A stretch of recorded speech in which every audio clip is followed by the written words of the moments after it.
Però è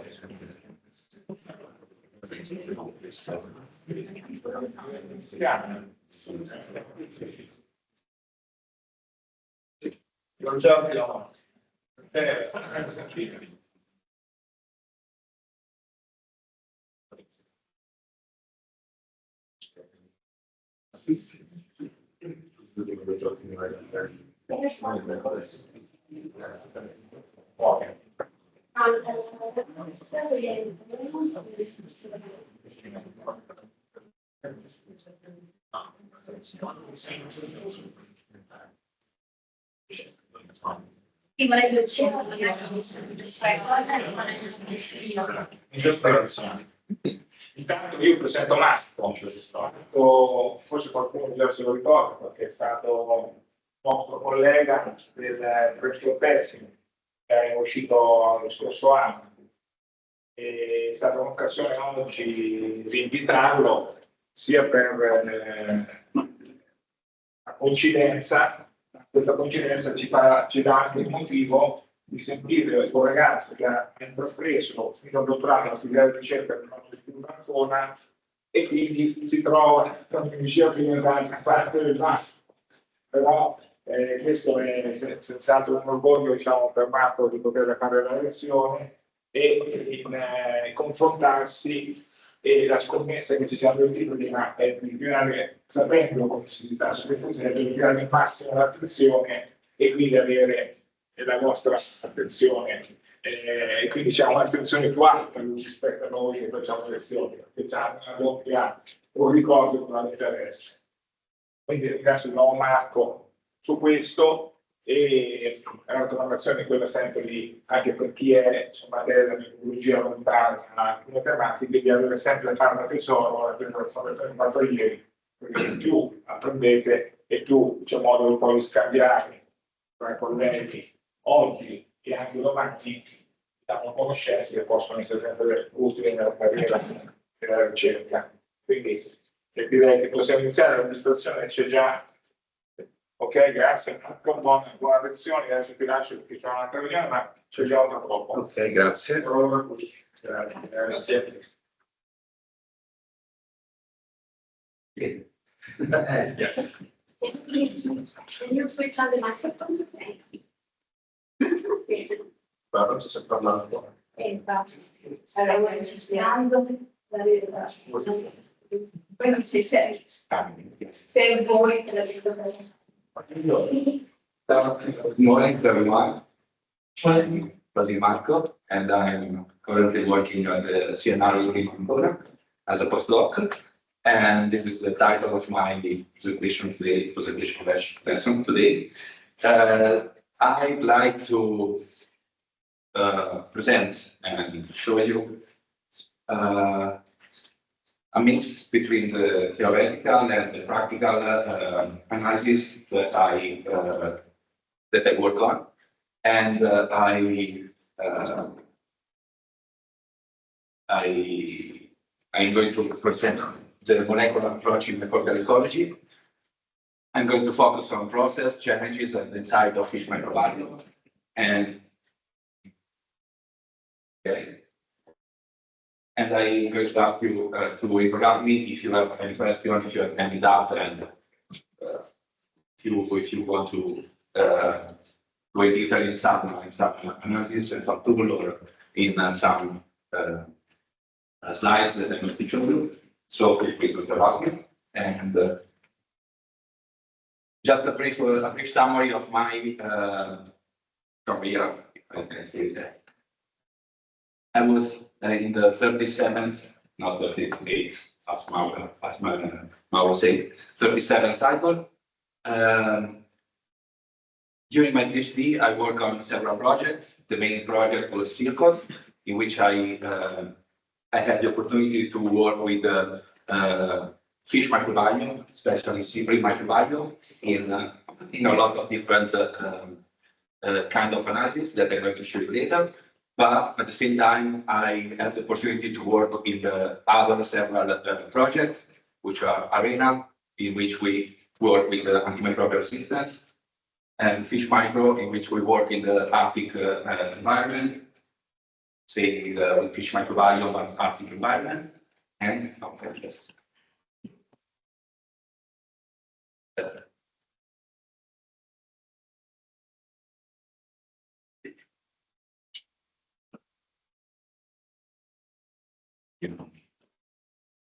And I was involved also in the PNLR National Biodiversity Tutor Center, in which we work with the environmental microbiome during the Arctic Sea. We work especially with the bioindicator, microbial bioindicator. So later we will discuss also about that. And first of all, I try to summarize your kind of your type of expertise and field, and I hope that all of you will recognize in these four topics, because I'm going to let's say jump between them. And with this presentation, I'd like to, let's say, connect the fish microbiome and the microbiome analysis itself with all of these topics that are, of course, microbiome and symbiosis, but also marine organisms, how you can connect the microbiome analysis with the marine organisms, working and connecting with the physiology and adaptation of the host organism, especially marine organisms. Then some of you work with the ecosystem, biodiversity, and environmental change. Also, in that kind of field, you can connect the microbiome. You can use microbial tools to, let's say, work on that. Use some microbial analysis, and especially the tool that I'm going to show you later, in order to study and to understand better the connection with the environment, the indicator and the indicator of ecosystem change. And last, fisheries and aquaculture. Aquaculture especially was part of my PhD project. So I'm going to show you some of the application that can be used, some of the microbial application that can be used in aquaculture field, but also connected with fisheries and fishery management. I'm going to let's say disentangle the molecular analysis. Here I present some in summary what is the molecular analysis in my experience. I hope that some of you already work with that. So I hope that some of you can ask me some detail, can ask me some doubt, some challenges that you are facing. So let's discuss about that. It's not a one-man show today. I hope it's not. And at the molecular analysis, I intend the ecologically use of DNA, RNA, protein, and metabolites. And I'm going to show you how to study them, how to connect with organisms, communities, and the ecosystem at the genetic level, and also later using the metagenome and the metagenomic tool in functional level. Here in the plot, you can see how the molecular analysis was used in the last years, and you can clearly see how the microbiome molecular analysis was used in the last years, and how they are going to increase in the next. With molecular analysis, we can use different molecular tools that are applicable across different systems. As I said before, fisheries, aquaculture, organism ecology, organism physiology, and so on. Some of them will be the high throughput sequencing, the metabarcoding, the metaomics, metaomics. I show you later what I mean with metaomics, or maybe some of you know what is meant with metaomics approach. It's the first question. Some of you know metaomics approach. Oh, no one. Some of you heard about metabarcoding. Who knows about metabarcoding? Raise your hand. Okay, metabarcoding, metagenomics. Higher, I don't see the hand. Metagenomics, metaproteomics. Okay, just a few. And metabolomics. So I will show you these different tools, how they can be applied in the different fields, and what are the challenges, what are the limitations, and what are the use of these tools. And of course, I'm going to focus on microbes, even because I've seen that in Thursday, you will have a lesson from the Professor Tariani, I guess, about genomic use in the eukaryotic. So probably you're going to connect the same tools that I'm going to show you today with the eukaryotic analysis, fish and also other kind of organisms. And probably my presentation will be let's say an introduction also for the eukaryotic tools. So for the microbes,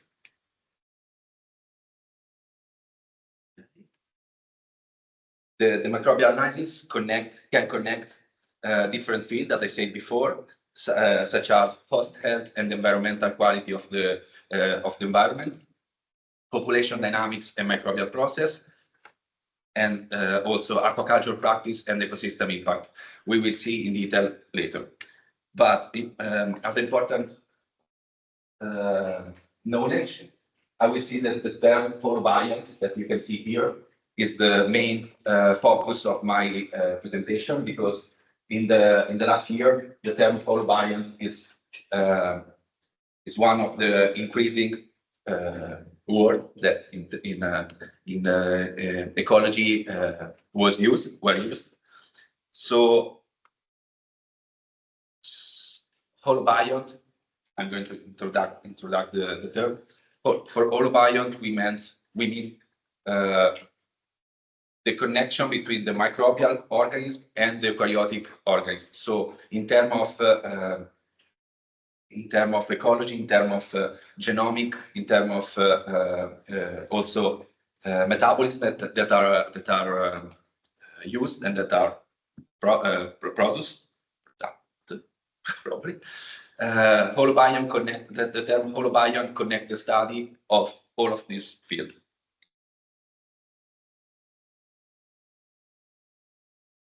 Here, just a brief overview of the lesson, and we can start with the term microbiota and microbiome. What is the difference? Who of you knows the difference between the term microbiome and microbiota? Yes, Lorenzo.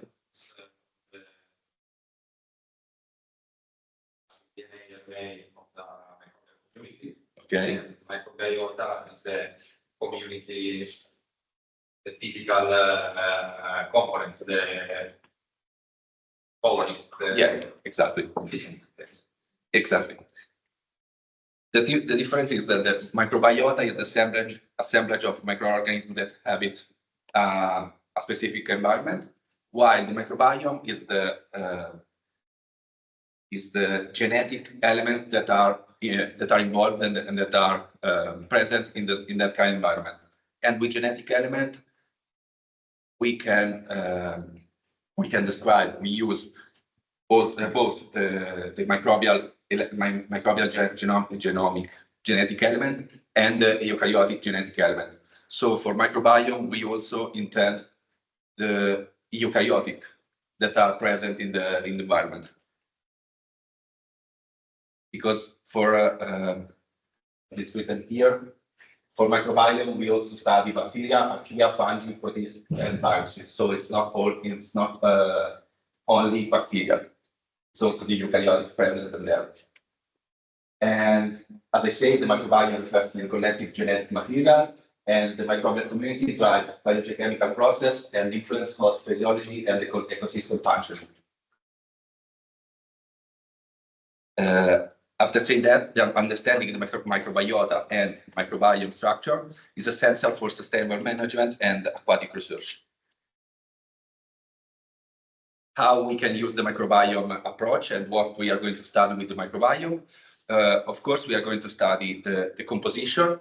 Of course, let's say the alpha and beta diversity. When I use the term alpha and beta diversity, I mean the composition and the composition itself of one environment and the comparison between different environments.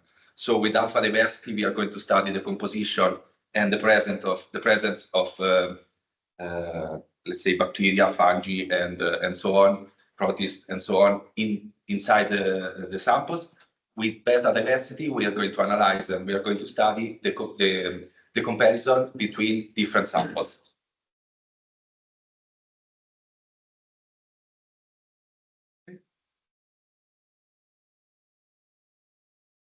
What we can study with microbiome. Actually, there are a term that is functional redundancy that is way more important than the composition. For functional redundancy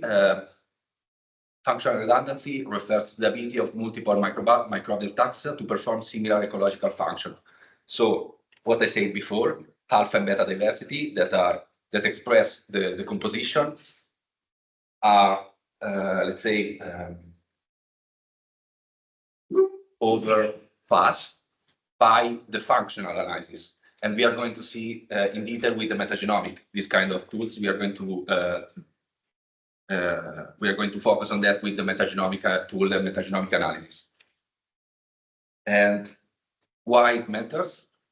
Because analyzing the present of some the community composition, so the present and the functional itself of this microbiome provide us an overview, let's say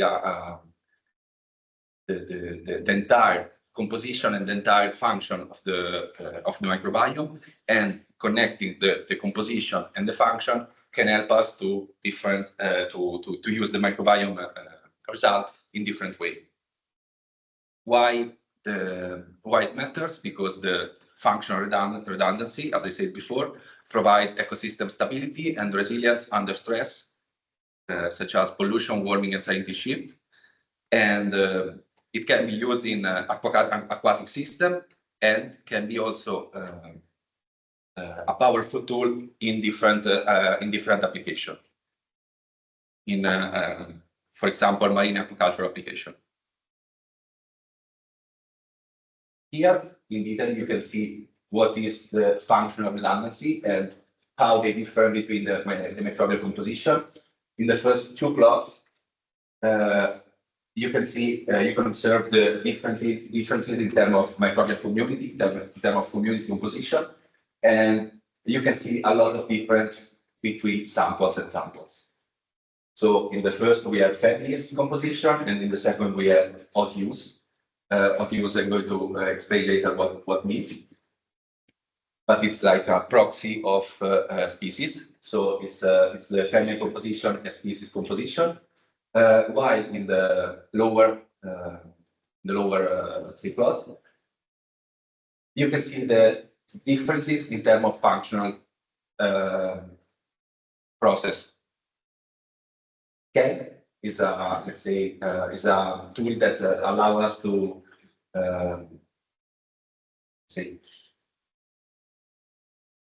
KEGG allows us to describe each gene that are present in our microbial community, while the last plot express the metabolic gene group, let's say the pathway. So the differences between the first one and the second is here you have the gene, and that are several, and they can also differentiate between samples. But when we express the gene in terms of pathway, so in terms of what the microbial community can do, for example, fermentation, oxygen respiration, and carbonization, you can see that all of the samples express in a certain way the same pathway, the same function. So this is a brief summary of what is the differences between microbial composition and functional composition, functional process. Now we are going to see what are the application of the first one, so the microbial composition, and what are the application, what we can do with the functional application. Then another focus is the keystone taxa that are important also as a function. Keystone taxa are also important for the ecological impact that they can have. Keystone taxa are the microbial species that exert a disappropriate, proportionally larger function influence. It is way more complicated than what it is. Keystone taxa are the taxa that can drive a microbial community to a certain pathway or to a different pathway. Here you can see, maybe in a better way, what I mean with the keystone taxa. Keystone taxa are the bigger dots in the network plot here. For keystone taxa, go back. For keystone taxa, we are going to focus on the central nodes of the microbial interaction. So taxa that can control the key process as a nitrogen cycling pathogen and also other kind of pathway, other kind of function, and they can influence the host healthy microbiome. So one single taxa that can influence the entire microbial community. And this is a sort of let's say, opposite of the functional redundancy, because with functional redundancy, we don't care about who is there. We also care about what they can do.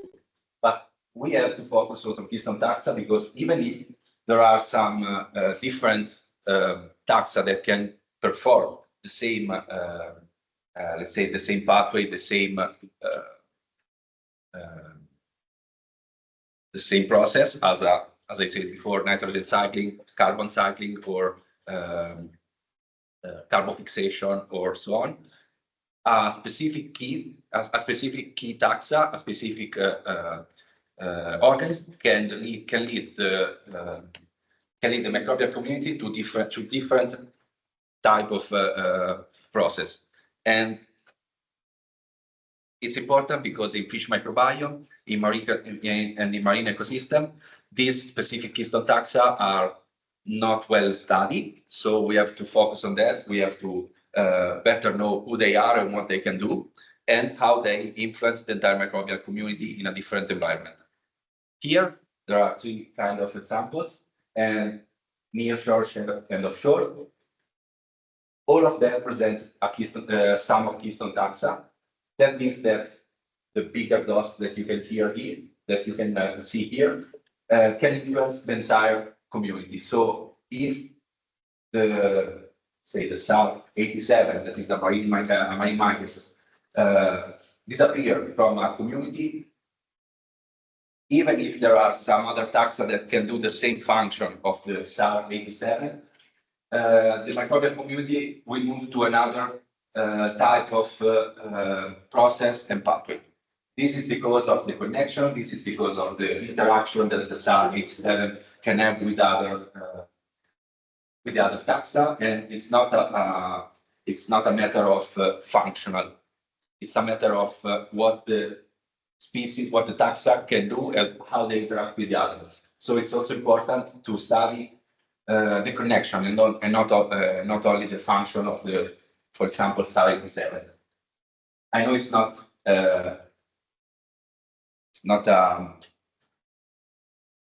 a clear message, but so if you have any question about that, because it's really important for me in the process of the lesson, if you have any question, just ask me to repeat, or to if you have any doubt of that. In functional, the differences between microbial composition, functional redundancy, and keystone taxa. Is that clear? All clear? Okay.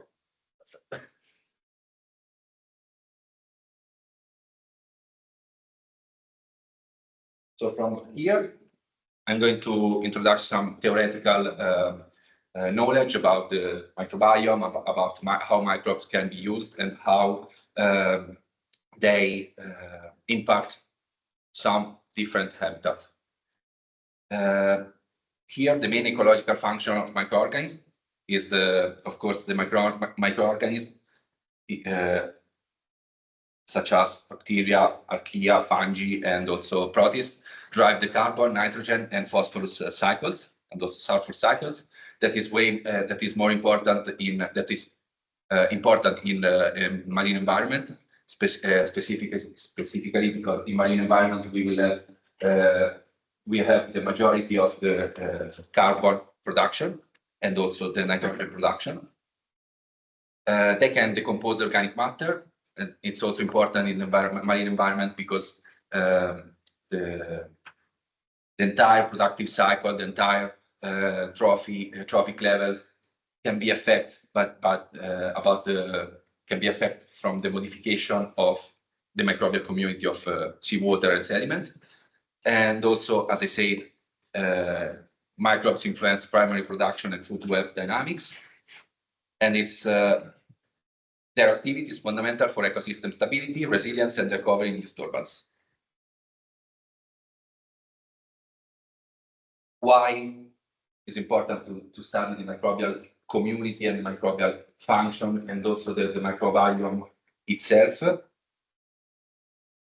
Because we shape the next decades of marine research.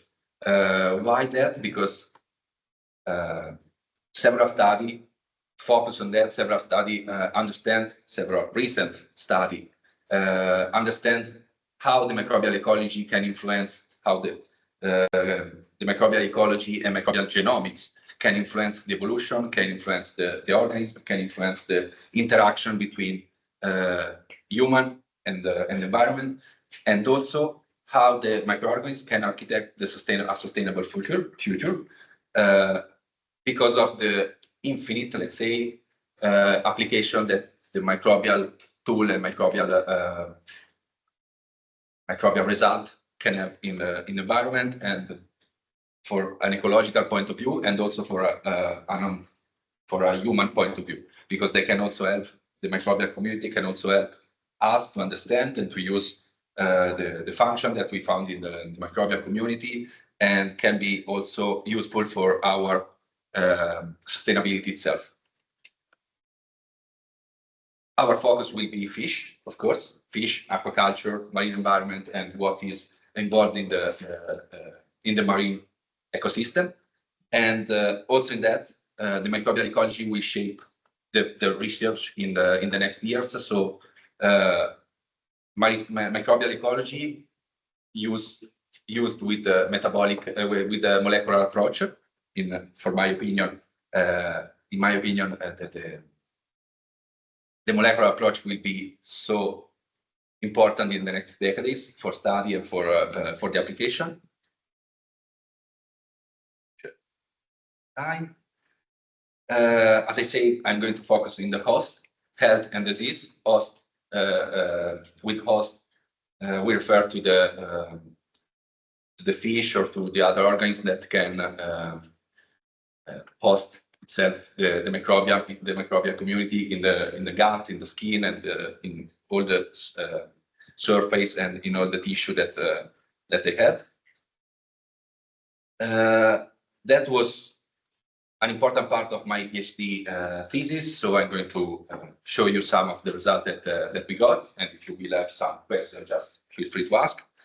And so, as I said, health and disease as a dysbiosis, so microbial imbalance that are linked with infection, growth, and stress sensitivity in fish, and both in the farm and in the wild environment. As I said before, the microbial community, the microbial study have a lot of application also in aquaculture species, in aquaculture studies. and they can help the growth performance and the pathogen resistance. And the manipulation of the microbiome itself, this is referred specifically to the aquaculture environment. The manipulation of the microbiome using probiotics, diet, and also the environmental management can help to prevent disease and can help to prevent different problematic in the aquaculture process. In opposition of that, microbiome analysis, molecular analysis, and all the application can be used in environment as a environmental monitoring. So microbes can be used in environment itself because they are the first organs that respond to pollution, eutrophication, and habitat degradation. And so microbiome can be used as an indicator to detect ecosystem stress, and they also can be used in the, as I said before, in the fishery management, but not with the direct application, but also with the monitoring itself, and also with the as a monitoring tool. Okay, as I said, microbiome analysis and molecular analysis can be used as an early warning system for algal blooms, and they can also use as a detection for contamination and anthropogenic impact. As a consequence, they can also use the microbiome community, and the change in microbiome community can also be used as a climate change monitoring, because temperature, acidification, oxygen level, and all the changes that can occur in the environment are firstly affect the microbiome community before any other, let's say, any other organism, and also any other chemical level or environmental factor that we can study. So the microbiome can be used as a tool for monitoring and to study and process the climate change responses.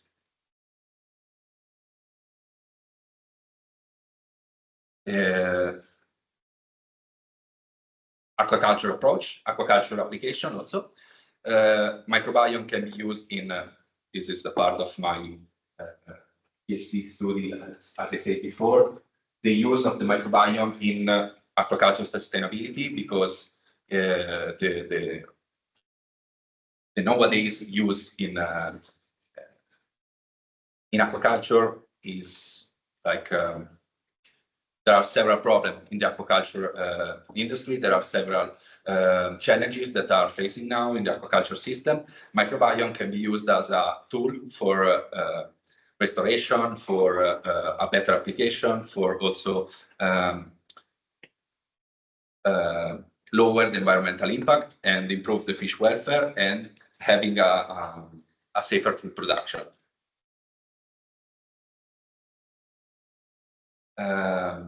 As I said before, the biodiversity conservation is an effect of the microbial change. So microbial diversity can also refer to stability and resilience of the environment, and conservation strategy can be used as a microbiome can be used as a conservation strategy in host-associated microbiome, and all of them through the monitoring of the microbiome itself, of the microbiome change between an environment or the other, or between the time change that we can have.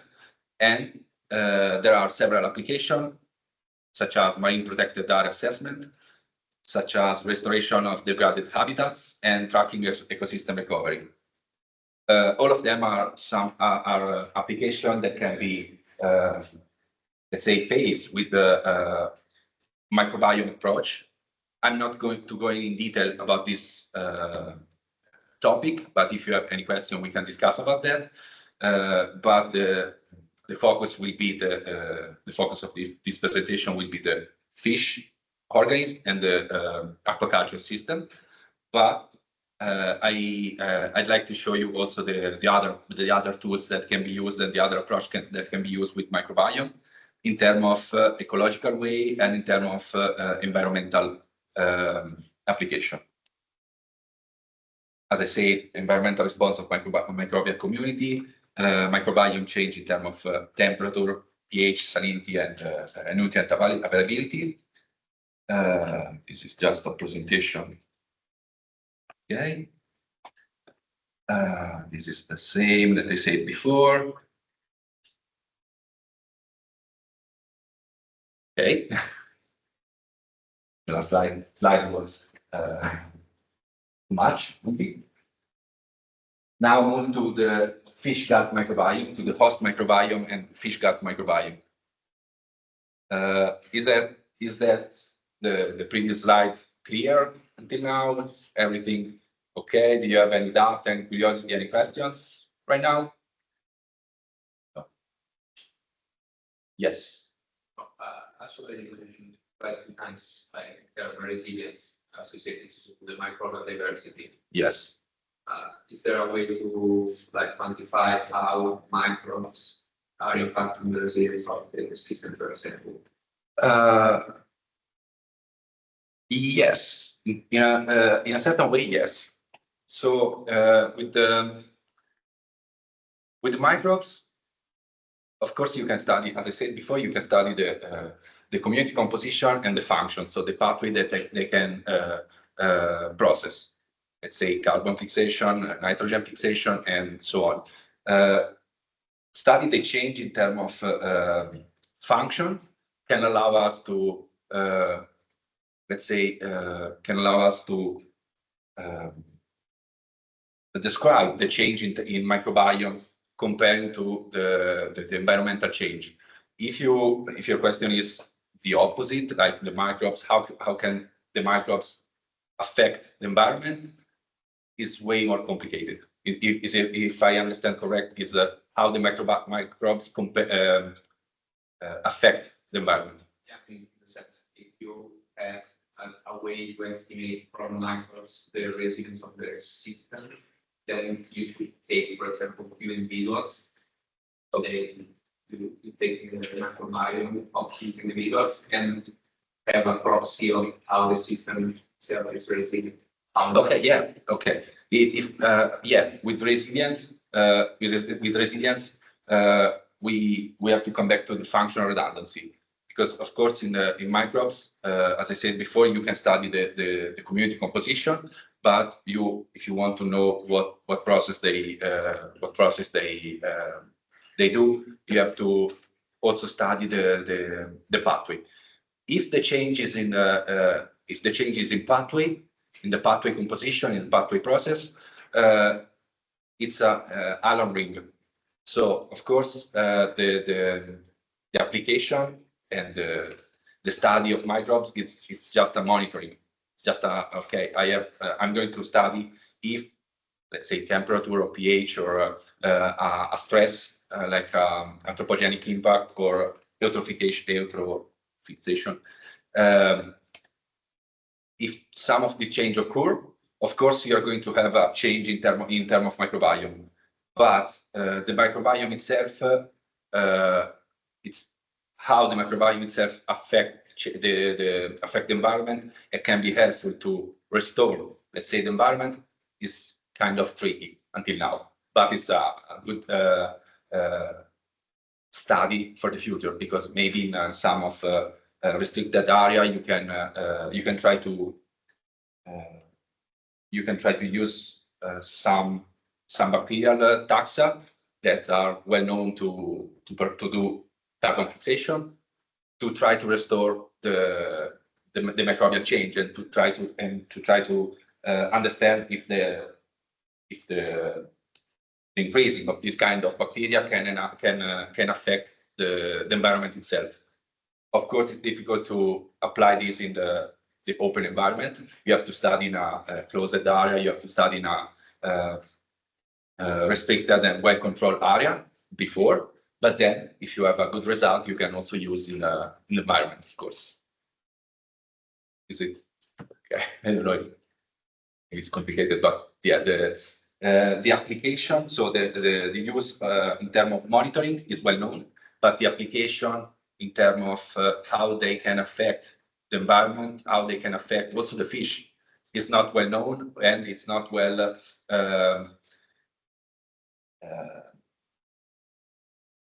it's not easy to use in terms of open environment, and also in terms of open aquaculture. If I move to aquaculture, for example, it's easy to study the modification, the change in terms of microbiome, and how they can affect the fish itself in a closed environment, in a closed tank, if I can say, if I have to say fish. But it's difficult, and I will show you later. It's difficult to understand in an open environment because of course, several bias that we can have. Yes. What we in a fish school, let's say in agriculture, is the microbiome in general tendency to be similar, or there are big diversity between species? Thanks for the question. It's a topic that I'm going to show you later, but the answer is yes.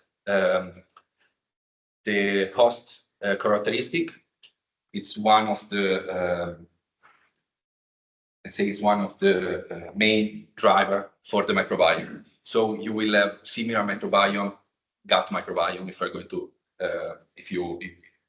if we work with the gut microbiome, you will have similar microbiome between seaborne compared with the sea bass. Let's say even if they are farmed in the same area, farmed in the same with the same diet, you will have different microbiome because the host characteristic is one of the main driver. Yeah, because of the genetics of the. It's difficult to say, but yes, because of the entire characteristic, because of the food habit, let's say the food habits, and also the genetic, the interaction that they can have. Of course, carnivore fish will have different microbiome compared with the herbivore fish, but also benthic fish compared to demersal fish, they will have different microbiome. So yes, the host itself is one of the main driver. Any other question? No? Okay. Microbiome, fish microbiome. Fish are affected more than any other animal, let's say mammal, because they are always well connected with the environmental, the outside environmental, outside environment, because they live in the water. Compared with the terrestrial animal, they will have they are always affected by the change in terms of environment compared to the terrestrial animal and to other kind of animal. So fish is one of the most difficult organisms to study in terms of genetic and in terms of microbiome composition. So probably today I'm going to show you a lot of challenges, a lot of problems that we can have in fish microbiome that probably are not expressed, are not the same in terrestrial animals. As I said before, the term holobiome is the connection between the fish characteristic, the fish genetic element, and the microbial characteristic and the microbial element. As I said before, there are a lot of connection and interaction between fish and microbial community. They are linked. They are linked to the characteristic. They are linked to the host development, and they affect the immunity, the metabolism, the growth, and all the also the nutrient metabolism itself, and also the entire life of the host. microbiome can differ between gut and skin, but in a better way, microbiome can differ between the external surface, the external tissue of an organism, and the internal organism. The most studied tissue is the gut, also because it's important for the nutrient sustainability, for the nutrient process, and because it's one of the application that we can use. So the change and the tools that we can use in gut microbiome are more effective than the skin microbiome, and compared with the other kind of application that we can use in terms of change, in terms of process, and in terms of direct impact of the microbiome. And as I say before, the host characteristic as a genetic, age, and diet shape the microbial itself. So change in terms of diet can affect also the microbiome, but the host characteristics, so the feeding habit or the genetic element, are the main driver. And as I said before, microbial community and the entire gut microbiome can affect and regulate nutrient absorption, metabolism, and detoxification, and they can also contribute to immune system and to resistance to pathogen. And here, the last sentence, what I said before, it's not important the composition of the microbiome, but it's the important thing is the function that matters more than species identity. Some of the use that we can study and apply in aquaculture, microbiome study, microbiome application can be used for optimizing feed for growth and the immune system. Some of the use are the feed formulation, the use of probiotics, and also some good practice and good management practice in the aquaculture itself.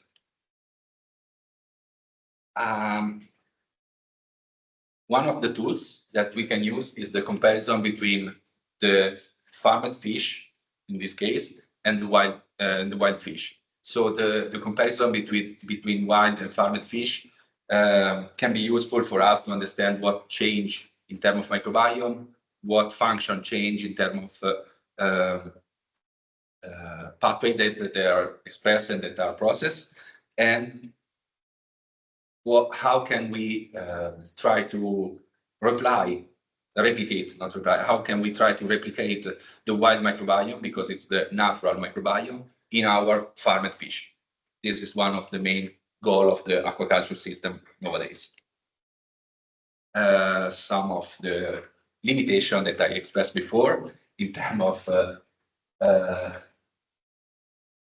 use, in terms of application in aquaculture. Of course, the diet microbiome variability across species, because as I said before, there are some changes in terms of microbial community between host and host. So a diet that can be used for let's say sea bream, it's not probably does not affect in the same way other kind of species because of the characteristic, because of the genetic element of the fish. So it's tricky to let's say generalize the effect of this kind of diet. The short experimental duration, as I said before, we can try to apply our microbiome change and our tools in a closed tank, in a closed environment.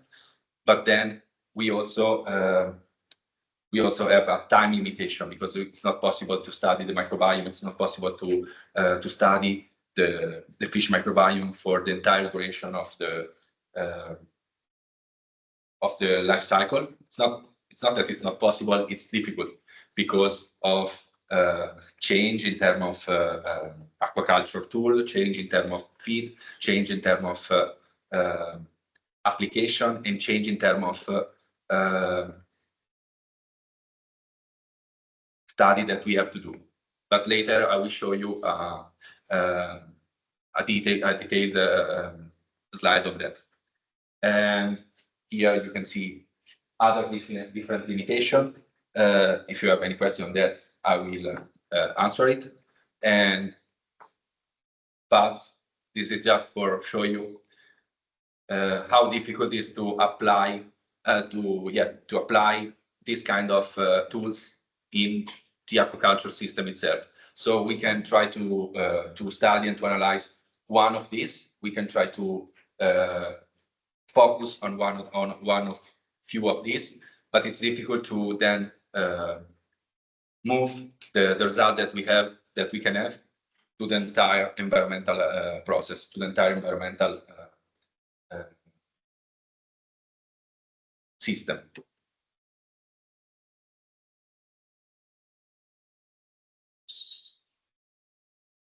Don't remember when I take the break.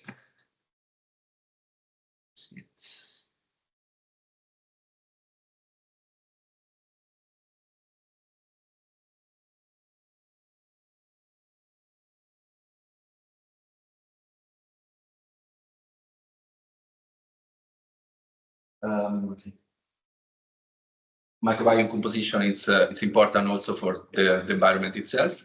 I'm going to move fast on this because it's not the main focus of the presentation. So I will leave you, of course, the slides so you can read them and focus on them.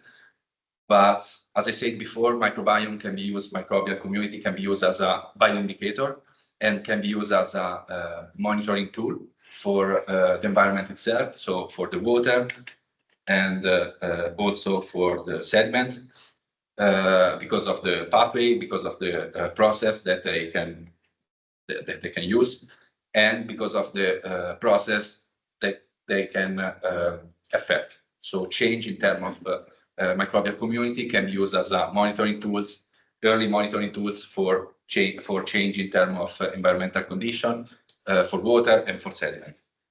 Here I want to show you just one of the work in which I was involved.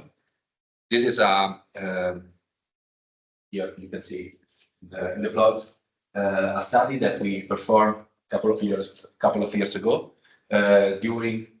after a river flood, a massive river flood here in the Adriatic, in which we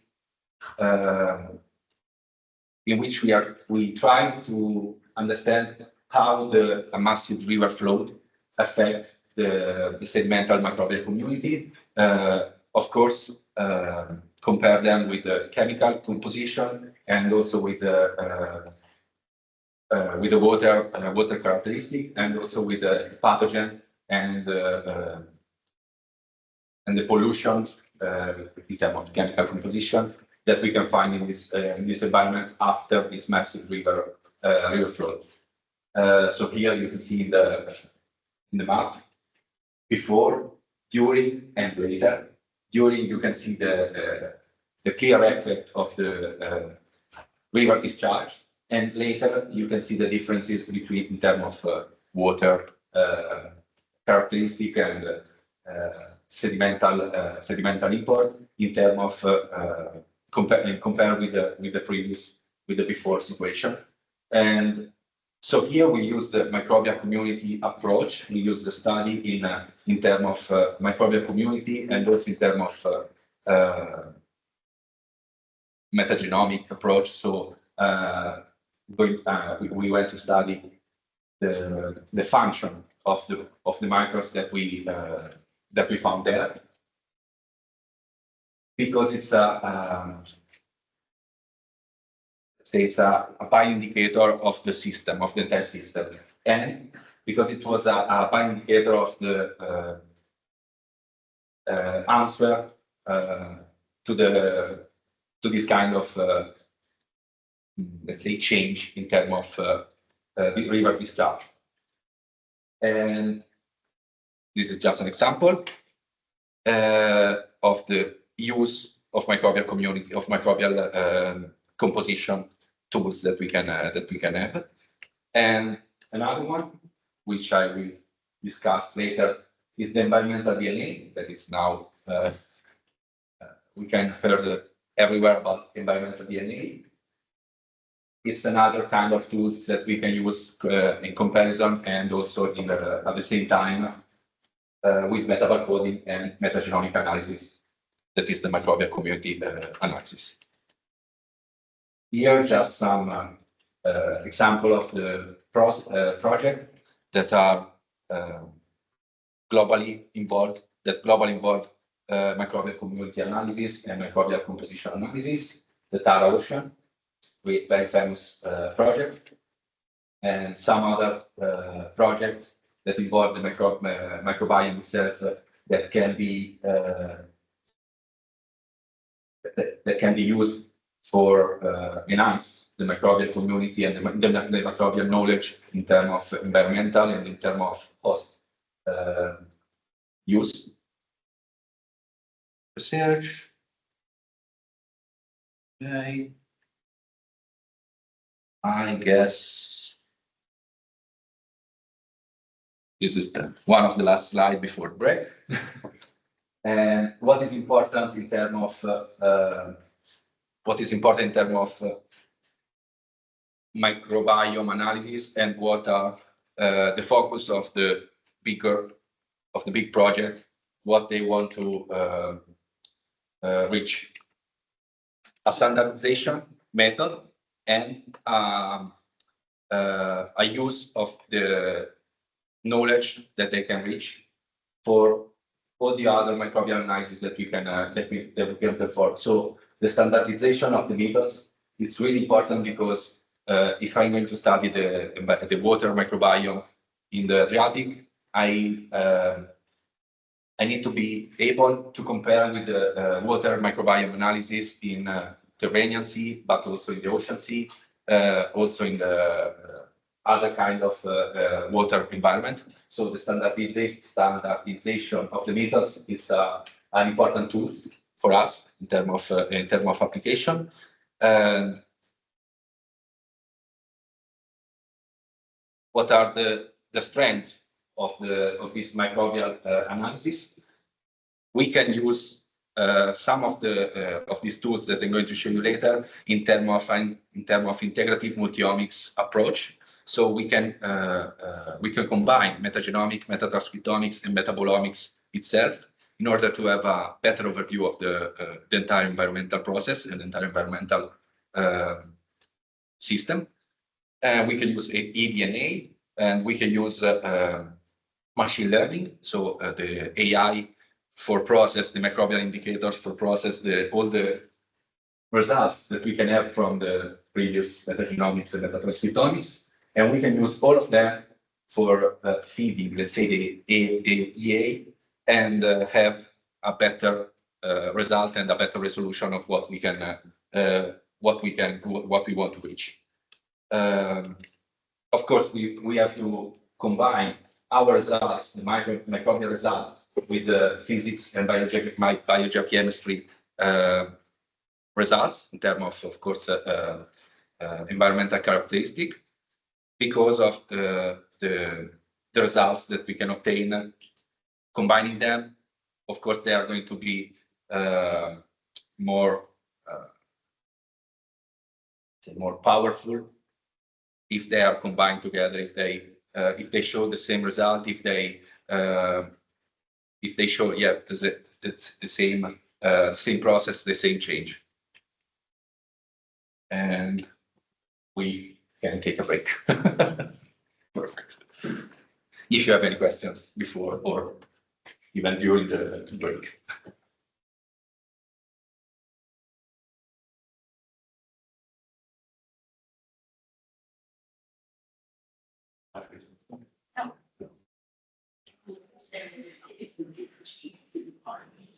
The tea is very nice.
Okay.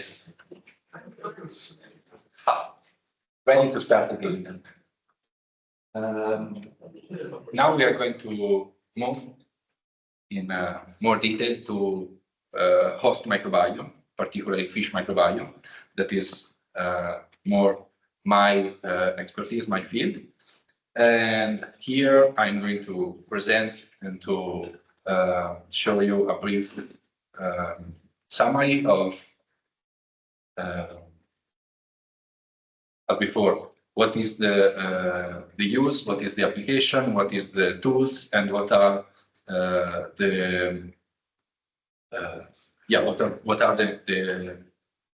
applications? In terms of research, what are the methods and the application that we can apply and we can use in our research?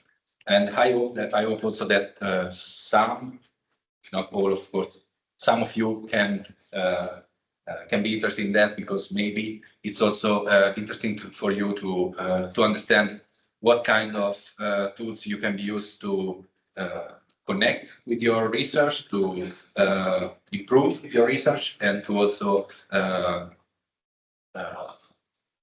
include the microbiome analysis and result in your kind of in your topic, in your thesis and research. As I said, I'm going to focus on host microbiome. As I said before, and also as I say to some of you, aquatic environment is way more complicated than terrestrial environment, especially for genomic element, especially for genomic analysis, because what we are going to study is an entire environment. It's not a host. It's not a single organism. What we are going to analyze is the entire aquatic environment, because the fish and all the marine organs are always connected and are constantly connected and interact with the environment, with the water, with the sediment, with the other kind of network and food network and organisms, protists, fungi, viruses, all the organisms that are connected and present in the water environment. First of all, I'm going to start with an introduction to fish microbiome, and as I said before, we can focus in when we work with fish microbiome, with host microbiome, we can focus on internal or external microbiome, both of course, but the most analyzed tissue is the gut, the internal microbiome, because of the effect, because of the interact with the fish itself. So gut microbiome affect, as I said before, the nutrition, affect the immune system, affect the growth of the fish, and also the healthy status of the fish. While the skin microbiome, the skin and gills, so the external microbiome is a barrier, they are a sort of let's say protection through the external environment. Then moving to internal, specifically to the gut microbiome, as I said, it's important to different process, and we have to first of all we have to discriminate between the transient and the stable microbiome in the gut, because of of course, because of the transient water, the transient compounds that can pass through the entire digestive tract.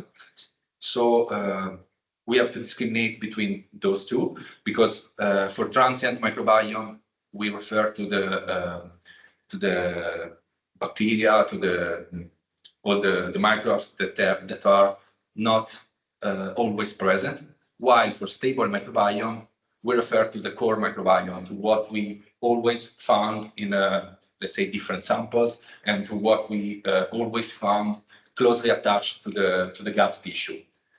There are some methods to separate these different environment. It's not environment, it's different microbiome, and there are also some application that can be used in one or in the other. Microbiome, as I said before, it's not the gut microbiome, for what we refer, is not a passive passenger, even if in transient microbiome we can, of course, we can detect some of the water microbiome, we can detect some external bacteria, but also both the transient and stable microbiome are not passive passengers. They are active ecosystem in terms of process and in terms of stability in the environment. Here, moving in detail between the external and the internal microbiome. As I said before, the external gut, skin, gills, and mucus is a sort of immune barrier, is a sort of protection to the pathogen and to the external process. And skin and gill can help, not always, distinct microbiome functional in terms of both composition and in terms of pathway, in terms of metabolic pathway. So we can also study the external microbiome. We can also study the differences between skin and gill. We can also study the differences between skin microbiome in the demersal fish, skin microbiome in benthic fish. We are going to find some difference, and these differences are also important to better understand how the microbiome work in terms of protection and work in terms of the compounds production for this protection. While the internal microbiome is the gut microbiome, and as I said, is shaped by the diet, the host physiology, and the environmental itself. And then, in detail, moving to the component of the gut microbiome. Here you can see a list of phyla. Here I only show the phyla: Protobacteria, Firmicutes, Bacteroidetes, and Fusobacteria, Actinobacteria. Those are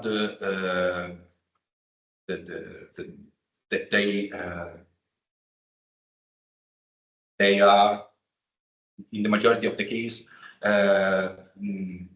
more than 90% of the gut microbiome. So their presence are always higher than the other species, the other taxa, and most of them has their own role. Most of them are well studied in terms of composition, in detail composition. So I refer to the taxa, specific taxa, so genera, families, and so on.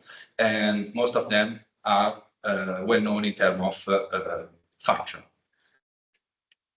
I guess it's not important here to show you the function of these microbes, because of they are specific to the gut microbiome, and their function are specific.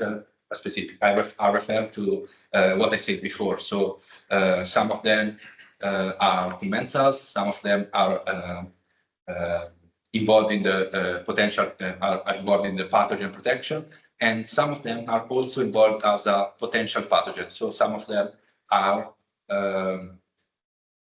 can be found as a pathogen, so as a passive actor of the gut microbiome itself.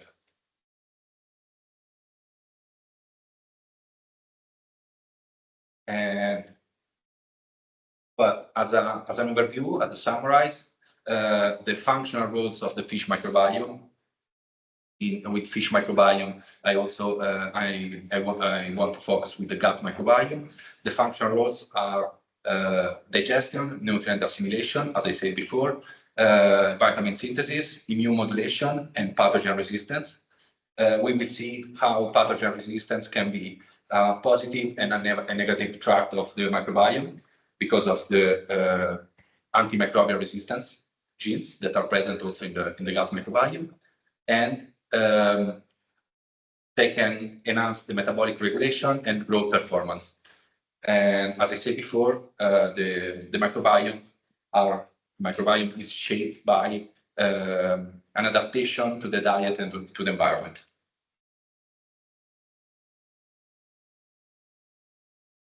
Microbiome can be used as a bioindicator, so the microbial composition of the gut microbiome can be used as an indicator of healthy status, can be used as a indicator of change in terms of the normal status, and what we call the dysbiosis, that is a change affected by external factor.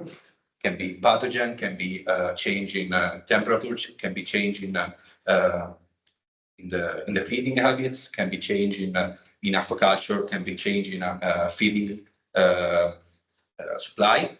So the monitoring of the microbiome, of course, can be used in as an indicator of this process. And as an application, of course, we can use this microbiome, these microbes, this let's say this result, microbial result, for what we want to increase, for what we want to increase in the aquaculture. So probiotics, prebiotics are tools that can be used in the aquaculture farm. They can enhance the fish health. They can increase the feed compensation, and they can also can be helpful in disease resistance. What are probiotics and prebiotics? They are some additive. They are some additive that can be used together with the normal feeding. They can be connect with the normal feeding in terms of that can be or organic compounds, or also the probiotics can be microbial itself, so the microbial taxa itself. So we can use the addition of microbes in the feeding as an application, as a tools for modify the internal gut microbiome of the fish. I will show you some example later. And also the probiotics and prebiotics can be used as an alternative to the antibiotics normally used in the aquaculture feeding. And for antibiotics, is important to focus on the problem, because it's one of the main, together with the organic release of the farm activity, the antibiotics use and abuse is a normal problem that we can face in aquaculture farm. And yeah, that diet formulation itself can be an application. And here some of the practical applications, some of the example that I want to show you.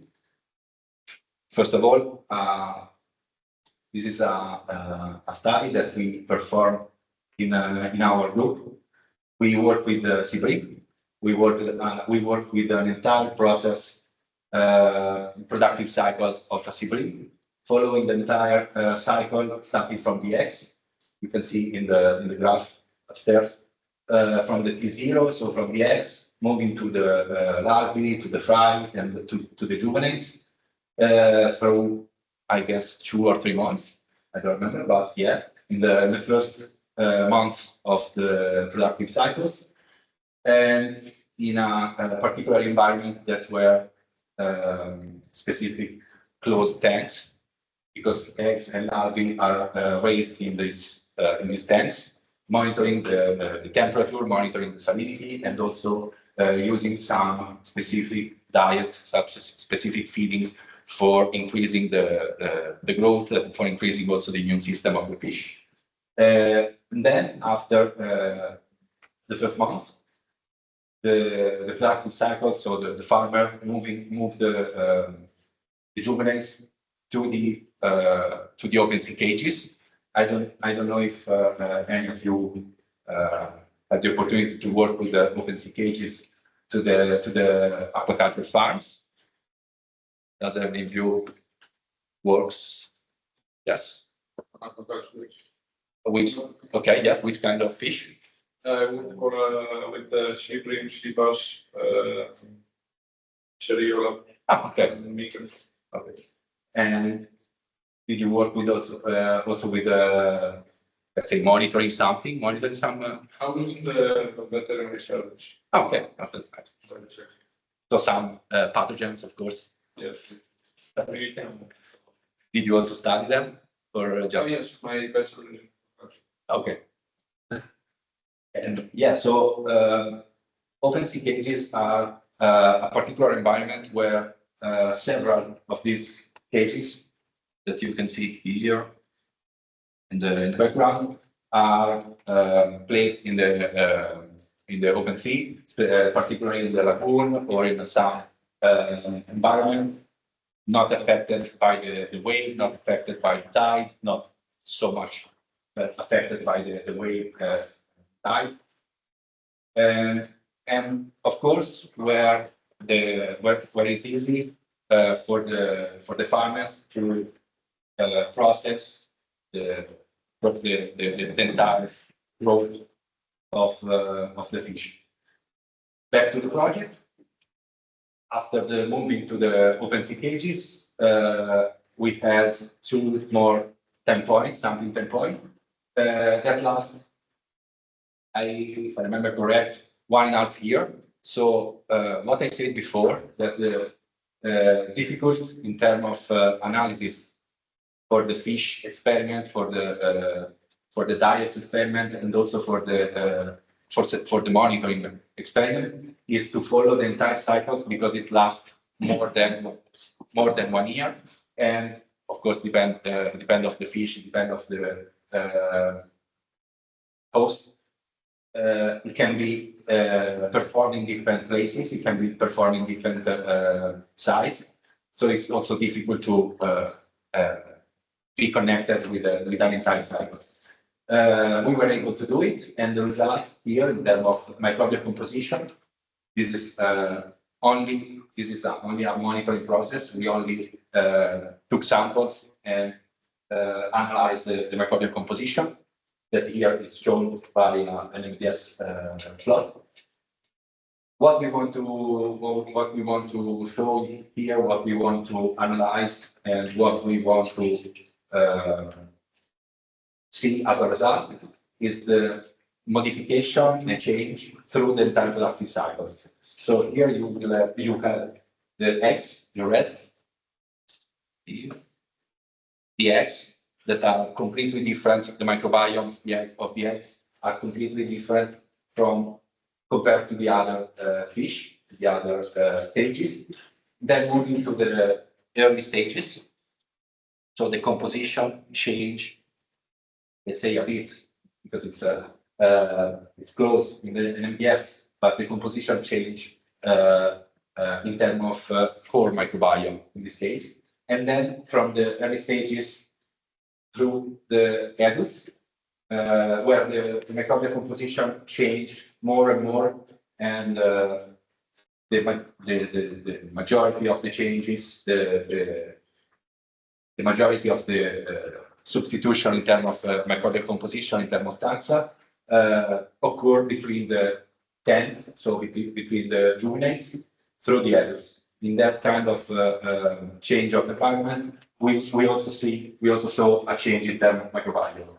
That's one of the results that we obtained, and also we compare the fish microbiome to the with the environmental microbiome, and you can see here in blue and light blue the water of all the tanks. So all the tanks show us a similar composition.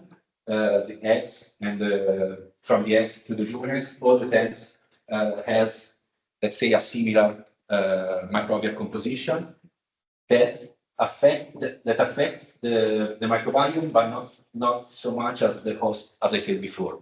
So the changing host affect the microbiome more than the changing the water, so the environmental the surrounding environmental. And then the water in the open sea cages that you can see here that are completely different. So the blue and the side here that are the microbiome are completely different from the tank water. Here the open sea water is similar to the adult fish microbiome.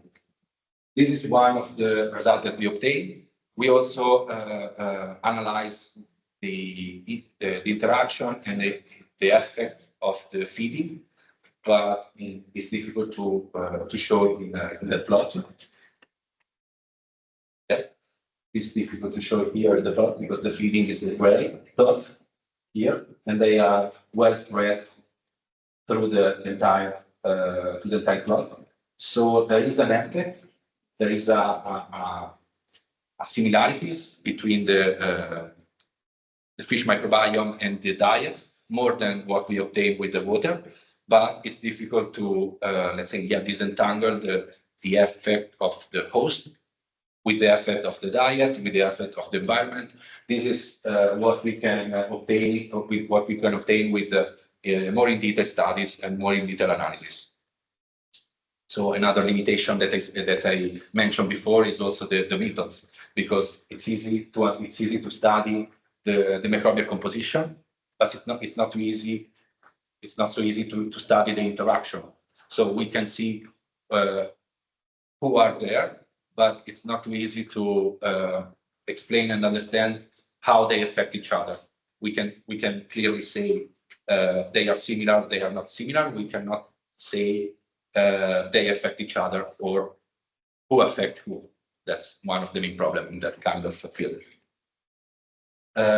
Here, some of the other studies that explain in a better way the interaction between the host and the microbiome itself. So the main focus in that study is the host characteristics. So the host effect in the gut microbiome of different fishes, and you can see how they change here. That plot, you can see how the microbiome itself change in terms of the host species. Of course, you will have the same core. Of course, you will have the same composition because the species are mainly the same. But what changes the relative abundance. What changes the abundance of each of them, each of the taxa. And with this kind of analysis, with this kind of result, you can obtain discrimination between which kind of taxa is more present in a species or in a group, as is in that case. Which kind of species is more present are more present in a species or in another. But as I said before, it's kind of complicated because of the high number of species and because of the similarities and characteristics of the host that we have to study better in order to understand what is the meaning of this plot. Okay, I'm going to just stop on this. If you have any question on this brief introduction of fish microbiome, is it clear? Do you have any doubt or curiosity on fish microbiome itself, on the process, on the limitation, and what is the application. I'm going to show something later, but if you have any question now, just feel free to ask. Okay. Here I wanted to show some of the research applications, some of the innovative tools that can be used for gut microbiome analysis. Because, as I said before, most of the research in the last years were focused on microbial community composition, monitoring, comparing different microbiomes, so different fishes, or fish and environment, or as we did different stages of the same fish, of the same cycle, but all of them are as a monitoring. One of the innovative tools, well, some of the innovative tools that can be used in gut microbiome are shown here. All of them are well explained, are well studied, and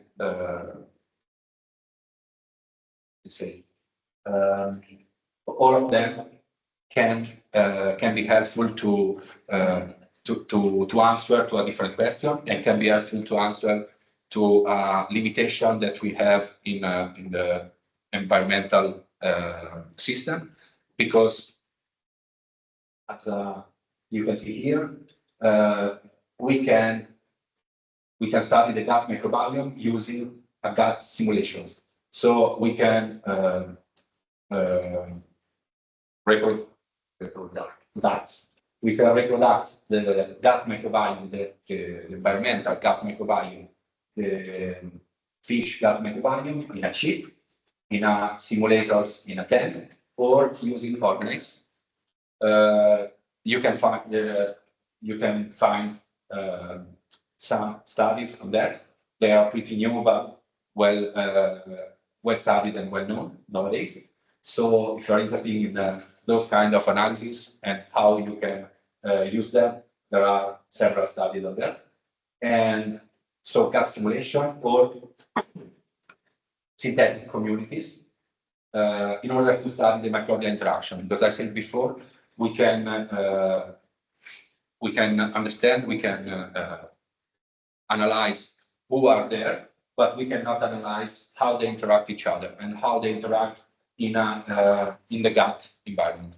So first of all, you can understand using the chip or the organoids, you can understand how they work together. So how the entire community work together. For example, to specific taxa that you want to know better, you can use focus only on those taxa, or you can use also synthetic communities as a plate or growth for as a proxy of the gut environment. And all of these are laboratory tools. Then you can use also in as an experimental step, you can use microbiotic fish. I don't know if you ever heard about microbiotic, what that means. It's written, but it's germ-free fish. So it is possible to work with germ-free fish. With germ-free, we mean yeah, exactly, like a proxy, like a fish without the normal microbial community, and without the normal community. So we can insert, let's say, and try to lead our fish to a specific microbial community that we, of course, can provide to the fish in the early stages. So from exactly, with the zebrafish, it's well studied. It's possible to use germ-free fish, and it's possible to study the interaction between some pathogen with the normal with the normal community, and also it's possible to study let's say the process, the growth of the fish and the metabolic pathway, the metabolism of the fish using a specific kind of microbes that we can want to study. And another kind of application is the fecal transplantation. We can use as before, we can apply some microbial community from a healthy fish or from a specific taxa, specific fish, or from a specific culture, because we can also culture the microbial community, and we can transplant inside our host. So we can apply our own microbial community, our own what we want. We can transplant inside a wild fish, inside a normally held fish. The difference is between the jellyfish and the normal fish is the starting point. With the jellyfish, we have a kind of germ-free because it's not bacteria-free. With the minimum microbial community in the gut, while here in the fecal transplantation we have a normal community, and we can apply. We can use say a pathogen. We can apply. We can transfer the microbiome of another fish, or so there are different ways to use this kind of application in terms of study disease control, pathogen, and beneficial microbes. Okay. Here, moving back to the farm system. As I said before, is it possible to compare in microbial analysis? The majority of the study is a comparison study. What we can do is what we normally do is a comparison between two different environments and between two different kind of system, let's say. And one of the application is the comparison between the natural fish microbial community and the farm microbial community. So comparing the natural, what we observe in the wild system, comparing with the farm system, as I said before, can be useful for understand what are the effects of the aquaculture system. Because if we, of course, we can, as an example, we can compare fish catch in the same area of an aquaculture fish, an aquaculture plant, and we can compare the wild fish with the farmed fish. And since they are grown in the same area, since they are affected by the same environmental factor, the only differences are the feeding and the let's say the cage effect. So with cage effect, I refer to the high number of fish that are present, and with cage effect, I also refer to the potential pathogen spreading, higher spreading in the open sea cages. So comparing them, we can understand what are the differences. We can also try to replicate the wild natural, if we want to say natural, wild microbiome. We can compare, we can try to replicate in the farming system. Why? How we can do that with additives to the normal feeding, so probiotics and prebiotics. Yes. Do you think it's a good strategy to replicate the natural microbiome into wild farm fish? Good question. Well, it's an option. It's not a good strategy. It's not the best. It's an option because, of course, as I say, the microbiome analysis is a comparison.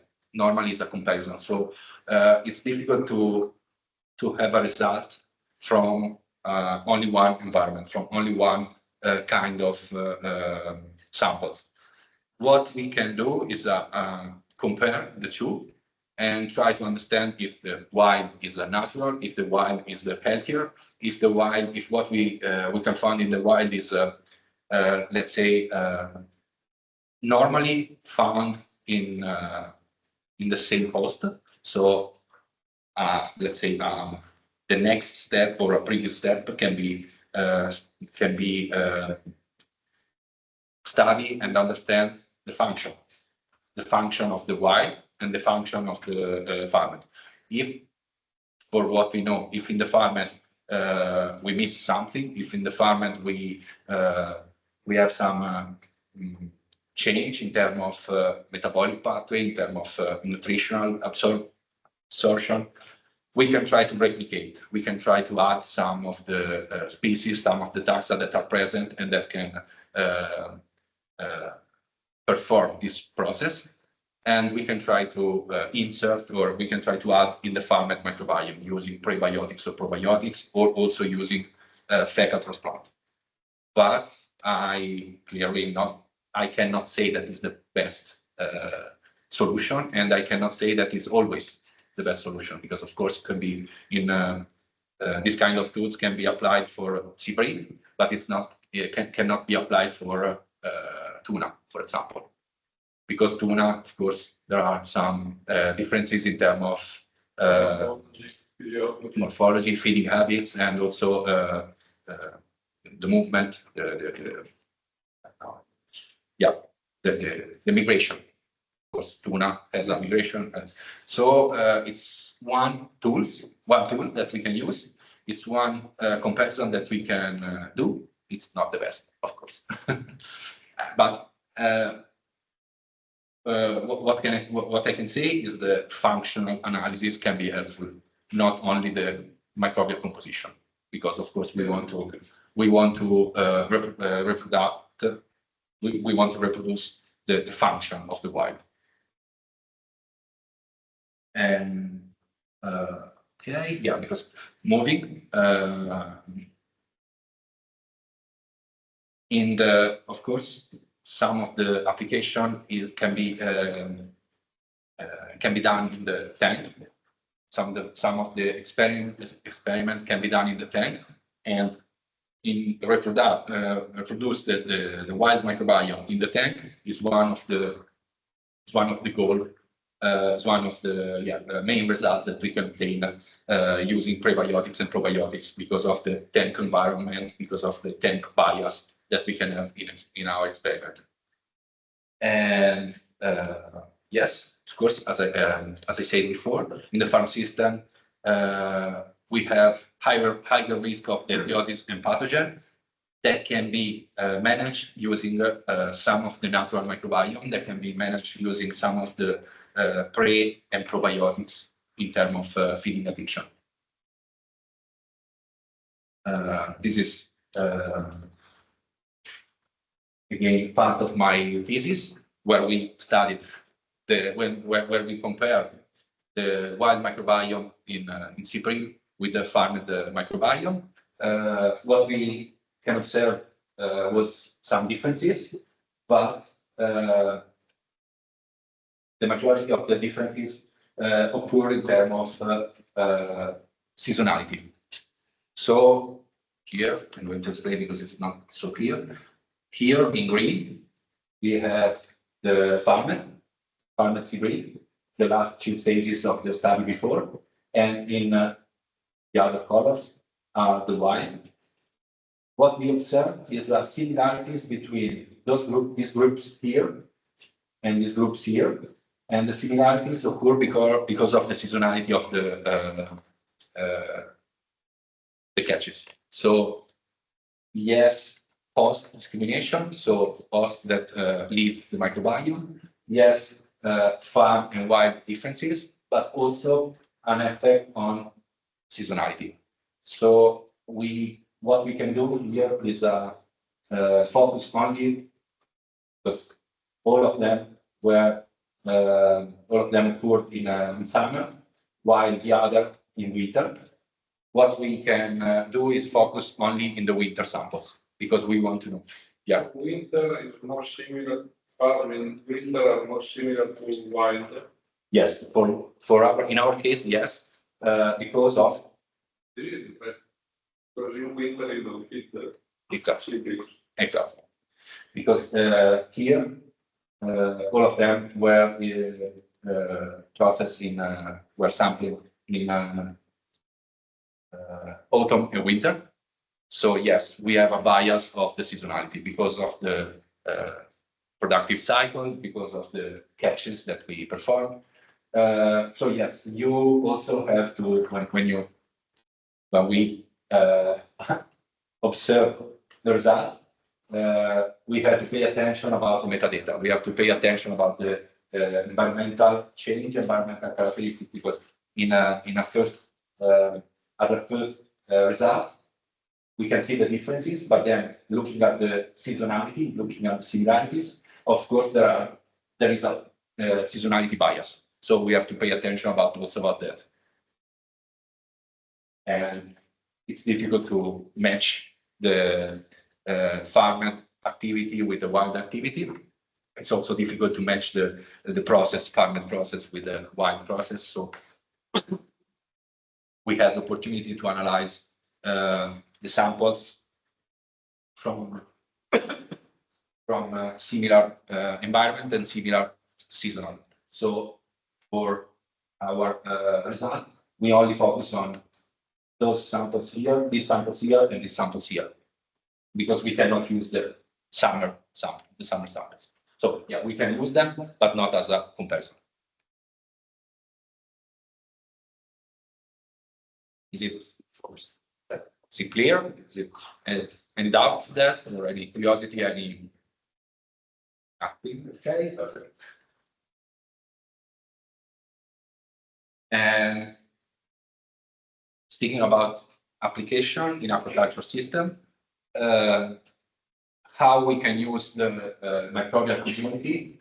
As I said before, the microbial community can be used as a prebiotics and probiotics for addition in terms of in the feeding, but we can also use the bacterial compounds, the microbial composition for the function.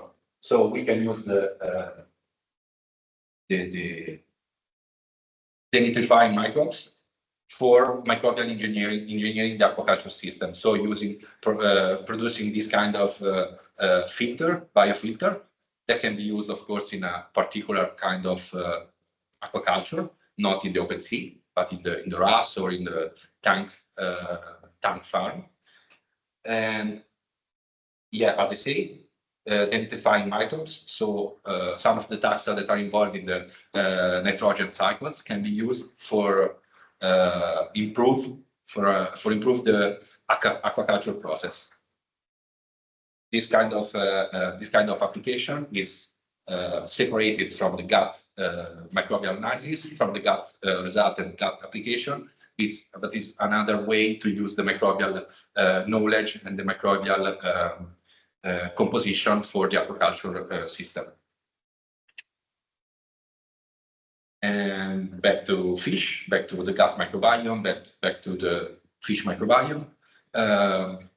Both in the, as I said before, in the farming activity, farming system, but also in the environmental system, we can use microbiome as an environmental monitoring tool because of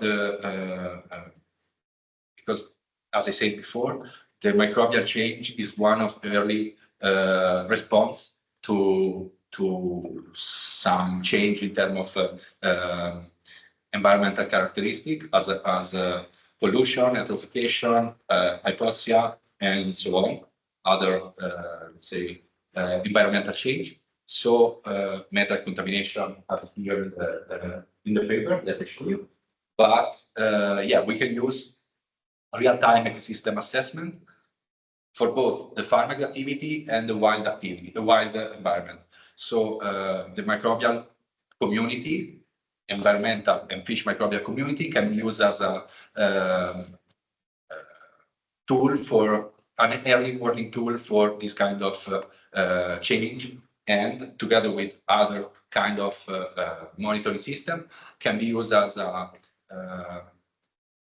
for better understanding the change and what occur in the environment, what occur in a particular, let's say, sediment, what occur in particular system in terms of biological and abiotic characteristic. See? How you can use the microbiome composition to understand the eutrophication process? Let's say, I mean, how can I understand the changes in terms of DNA changes, the microbiome, right, or gene expression or RNA? Yeah. You know, Okay. Yeah. It's a good question, and the answer is. I like to do an example in that for answer this. The algal bloom. Let's say we can observe the algal bloom as an answer to eutrophication of a particular environment. We can observe the algal bloom as a answer to a particular environmental change, and the same process, but not visible, not with the same effect. We can observe the same change. We can observe the same change in composition in term of microbial community. So, if, for example, for eutrophication, we are going to observe in our monitoring system, we are going to observe an increasing of the microbes involved in the carbon fixation, in the organic compound metabolization, metabolic pathway. As a result, we can, together with other environmental characteristics, we can describe the change in terms of abiotic characteristic. So the composition itself is an answer of the eutrophication or pollution, chemical pollution, because of the it's not a nutrient, it's the organic source that can be used from the microbial community. Microbiome, the environment, the microbiome of the guts, the yeast, the same or? No. Let's say that for the fish microbiome, we cannot say this kind of change as we can clearly say in the environmental sediment and water microbiome. But for the fish, we can observe some changes and some answer if they are related to something that affect the fish. Let's say stress, let's say change, but strong change in temperature, strong change in water contamination. Those kind of environment and those kind of change can be observed in the microbial gut, but it's a less strong change. It's something that we can observe, of course, if the effect is, if the impact is really strong and during the time. If we have a prolonged effect, we can see a change in terms of microbiome. Also because we have to be aware about the bias of the transient microbiome, because of course in the gut, because of course we can observe a change in terms of gut microbiome if we analyze the entire gut microbiome, so the digesta and the tissue. But what we can observe could be a water change and not the gut change, because we have also water inside the gut. So if the answer is strong, if the change is so strong, if the change is let's say so visible in and if it's too fast, is probably something that is occurred in the water. So as an answer to this, as a, let's say, comparison, we can compare the change in the environment, so the change in the water, with the change in the gut. If we observe the same change, is probably the contamination of the water in the gut.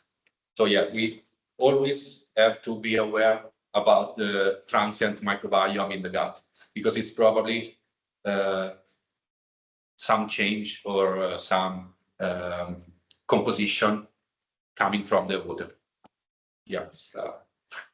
As I said before, it's really tricky to work with the gut microbiome in fish comparing to the terrestrial animal, because in terrestrial animal, you're going to analyze the fecal material, the digesta, and it's not contaminated by the surrounding environment, of course.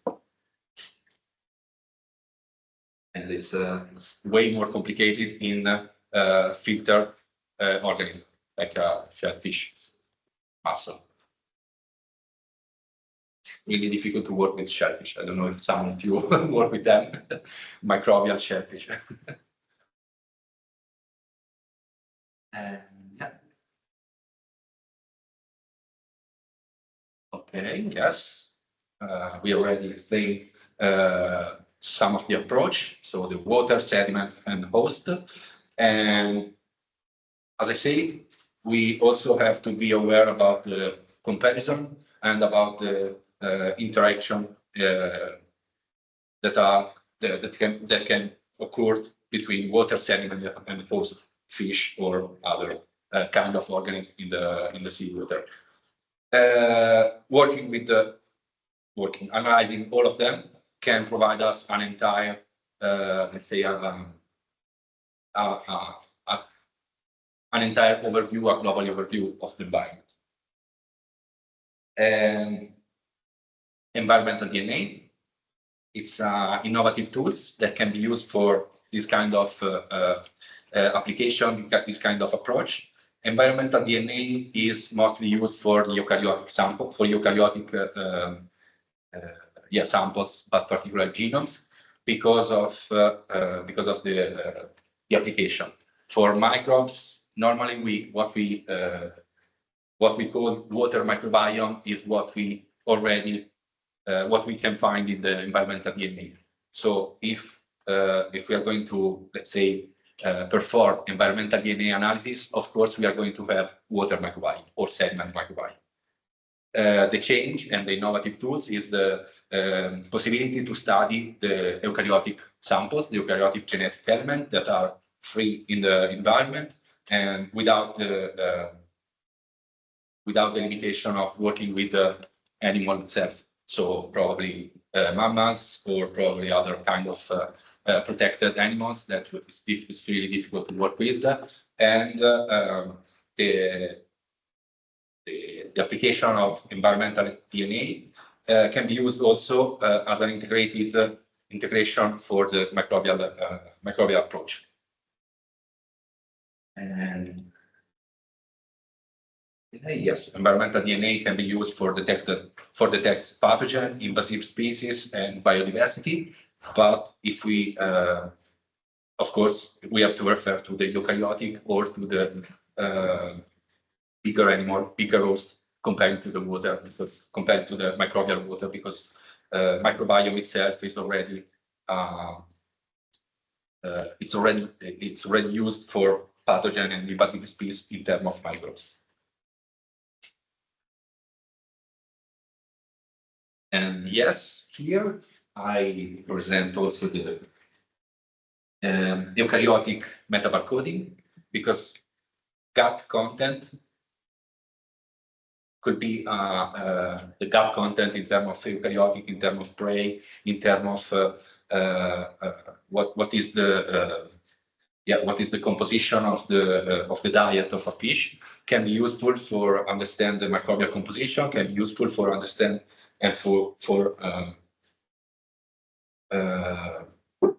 having a better overview of the gut microbial composition, because change in terms of diet, even if the samples are the same, so C-prim and C-prim, change in terms of diet can affect the microbial composition. So for having the entire overview, for having the entire system as a for the result, we have also to be aware about the gut content if they change or not in some species or other.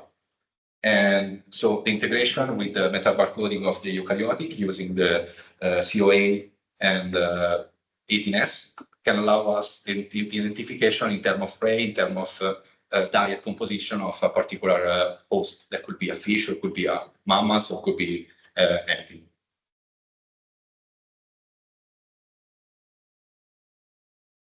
Okay. And other tools, we can also use machine learning and machine learning for a predictive ecology. So the process using the microbial community composition, using these kind of tools could be sampling, sequencing, DNA extraction, let's say, but also extraction result observation, and using them for predictive models, using for feeding the machine learning, feeding the models for having the innovative application. So one of the example could be for supporting fisheries management. So the monitoring result, the microbial monitoring result, could be helpful for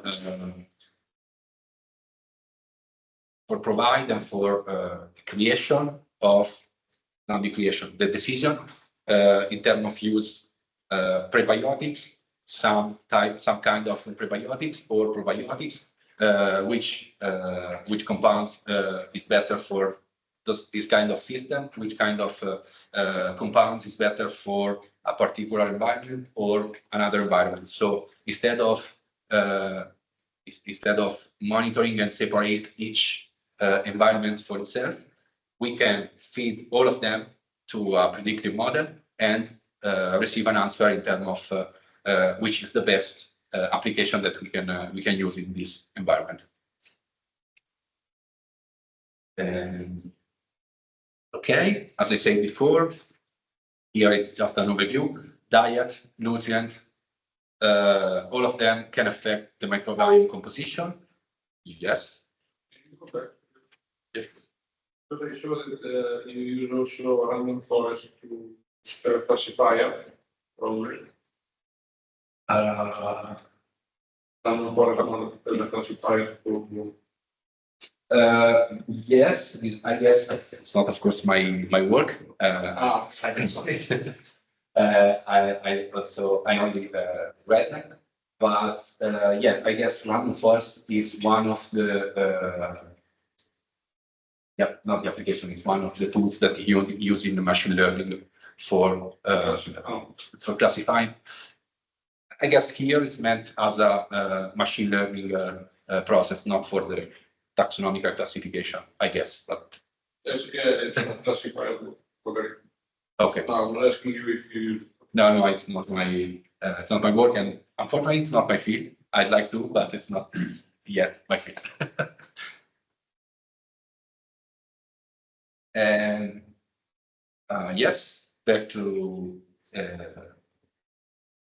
microbiome implications. So how the diet and nutrition affect the microbiome, and what we can use as a diet additive. Here are some example: plant-based feed, microbiome, and plant-based and prebiotics and probiotics, microalgae, fungal fermentation products. So there's a plethora of feeding additive that we can use in the fish microbiome. Okay, yes.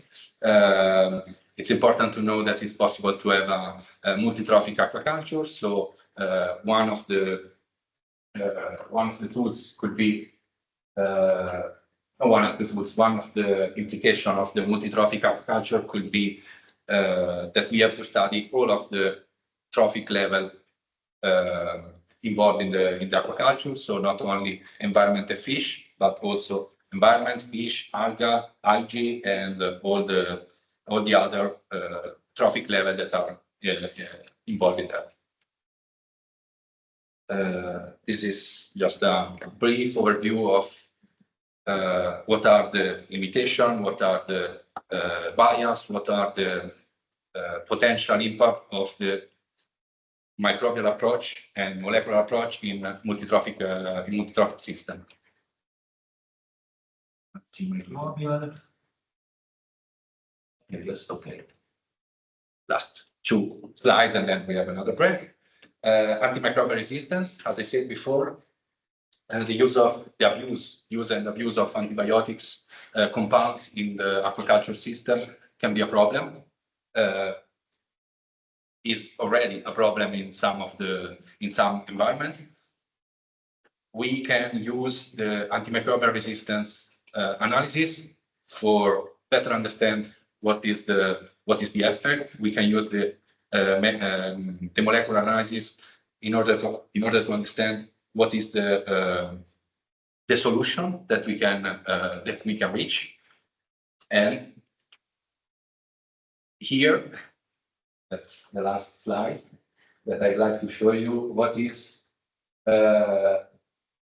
why it's difficult to work with fish and marine environment comparing to the other kind of animal. Here you can see pig, broiler, turkey, fish. Do you see any differences between these and the other kind of plot? This is a metagenomic analysis in which they try to observe what is the antimicrobial, what are the antimicrobial components of present in a fish microbiome. And here you can see how the other terrestrial animal, they present more or less the same composition because of stability, because of same environment, because of the effect of the diet and the effect of the host, while for fish is a mess. In fish, we have several bias, we have several limitations that can be observed in metagenomic analysis, such as the water influence, as I said before. Here, probably, we can observe also some water antimicrobial resistant genes that are also present in fish because of the transient microbiome. And the interspecies diversity is, of course, bigger than what we can observe in the other samples. So this slide is only for a better understand what is the differences between terrestrial animal and marine animal. Working with marine animal, especially with metagenomic analysis, is a mess. That's the main result. And we can take a break.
Okay.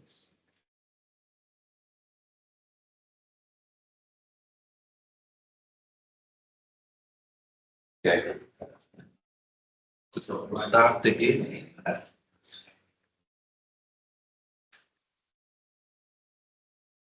Now for the last part, I'm going to present and show you some of the tools, microbial tools and molecular tools that I used during my PhD thesis, and I still use in the in my research now.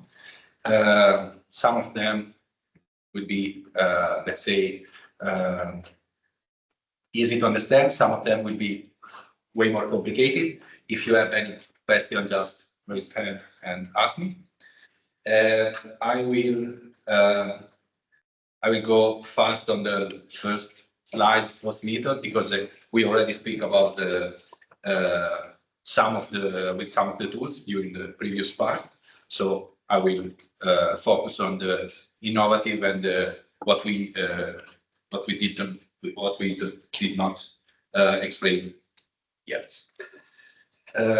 Yeah, starting as I said before, for molecular approach, we mean DNA-based tools that could be metabarcoding, eDNA, metagenomic, and metaproteomic and metabolomics. We will focus on metabarcoding, and metagenomics, and starting from not comparing, but explain what are the pros and cons using the molecular approach in comparison with the cultural-based microbial analysis, and also in comparison with the qPCR, that is mainly a quantification. It's not maybe it's a quantification of the microbial composition and quantification of the microbial taxa. So why molecular approach? Because it's well known that more than 90% of the microbes are not cannot be cultured. So if we want to study this part of the microbiome, we have to use genomic approach. Here you can see an overview of the methods, sequencing tools that are that were developed during the time, starting from the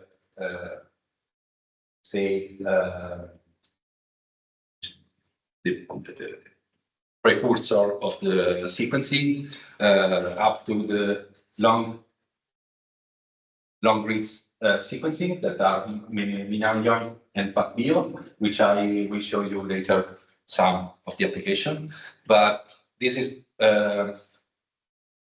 for you to understand how the tools are increasing during the time, and mostly recently. So in the next years, we will have more tools. We will have more information from the microbial community and from the genomic tools, from the genomic result. So understanding what is the pros, cons, application, and what is the better use of any of these. And here I will show you the slides, so you can go in detail, but some of the limitation and some of the challenges in the metabolic in the molecular analysis, starting from the experimental step and then to the computational step. If you have any sort of question in that, just feel free to ask, or here later during the lunch break or during the pause. So yeah, starting from the base, starting from the metabarcoding. Metabarcoding is what we call also amplicon sequencing, is the sequencing of a particular target sequence that for the bacterial community, for the prokaryotic community, is the 16S. while for the eukaryotic communities is the 18S or CO8 and ETS for fungi. Using this approach, we can use this approach, so the metabarcoding, the 16S, in order to identify the taxonomical components of the microbial community. So we can, through the 16S analysis, we can name and identify the microbial component of the microbiome. There are some public data sets, some public repository in which we are allowed to take a look, in which we can compare our result, and in which we can also, no, we can, but we have to upload our result, our sequence. So in order to allow the other to analyze and use our DNA sequencing for other comparisons, and that allows us for to the reproducibility, large-scale comparison, and meta-analysis across ecosystem. When we work with this is before, when we work with 16S, if we want to in a scientific paper, we have to link our sequence. So the editor and the journal itself ask us to upload our sequence in the database. So if you're going to read some paper that work with 16S metagenomic and molecular data, genomic data, you can have access to the sequence itself. So it's possible to try to reproduce the same analysis or to compare with your data, to compare with the already published data. 16S, as I said before, is a target sequence that has some characteristics, some high variable region and some conserved region, and here just an overview allow us to identify the taxonomical species in our community. There are some biases, of course, in terms of laboratory tools and laboratory process, and also in the sequencing and post-sequencing process. So there are some limitations in the 16S that could be the PCR bias, the not universal 16S, so it's not possible to work with the 16S for viruses and the eukaryotics. And one of the most underrated problem that there is not a single copy genes of 16S. When we work with 16S, we, let's say, underestimate our samples, because we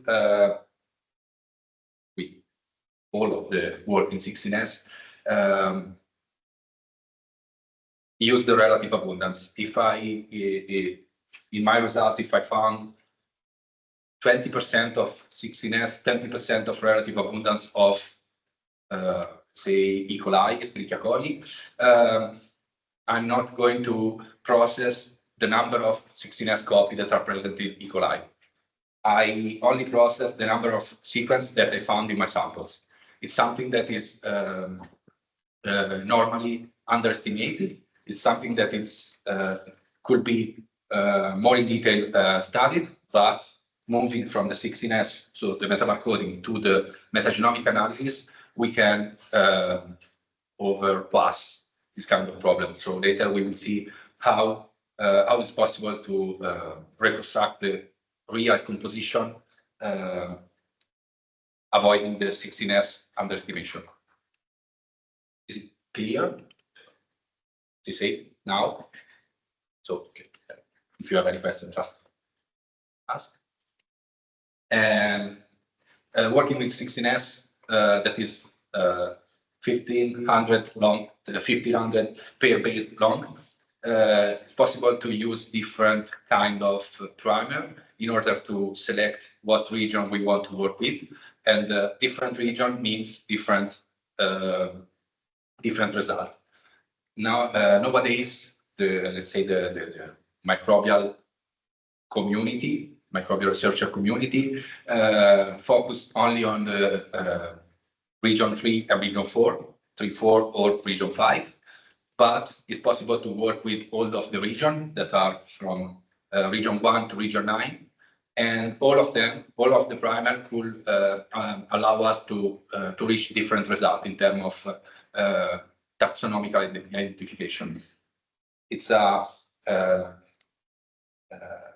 complicated process. It's a complicated limitation. If you have any question on this, I can show you. I can explain better.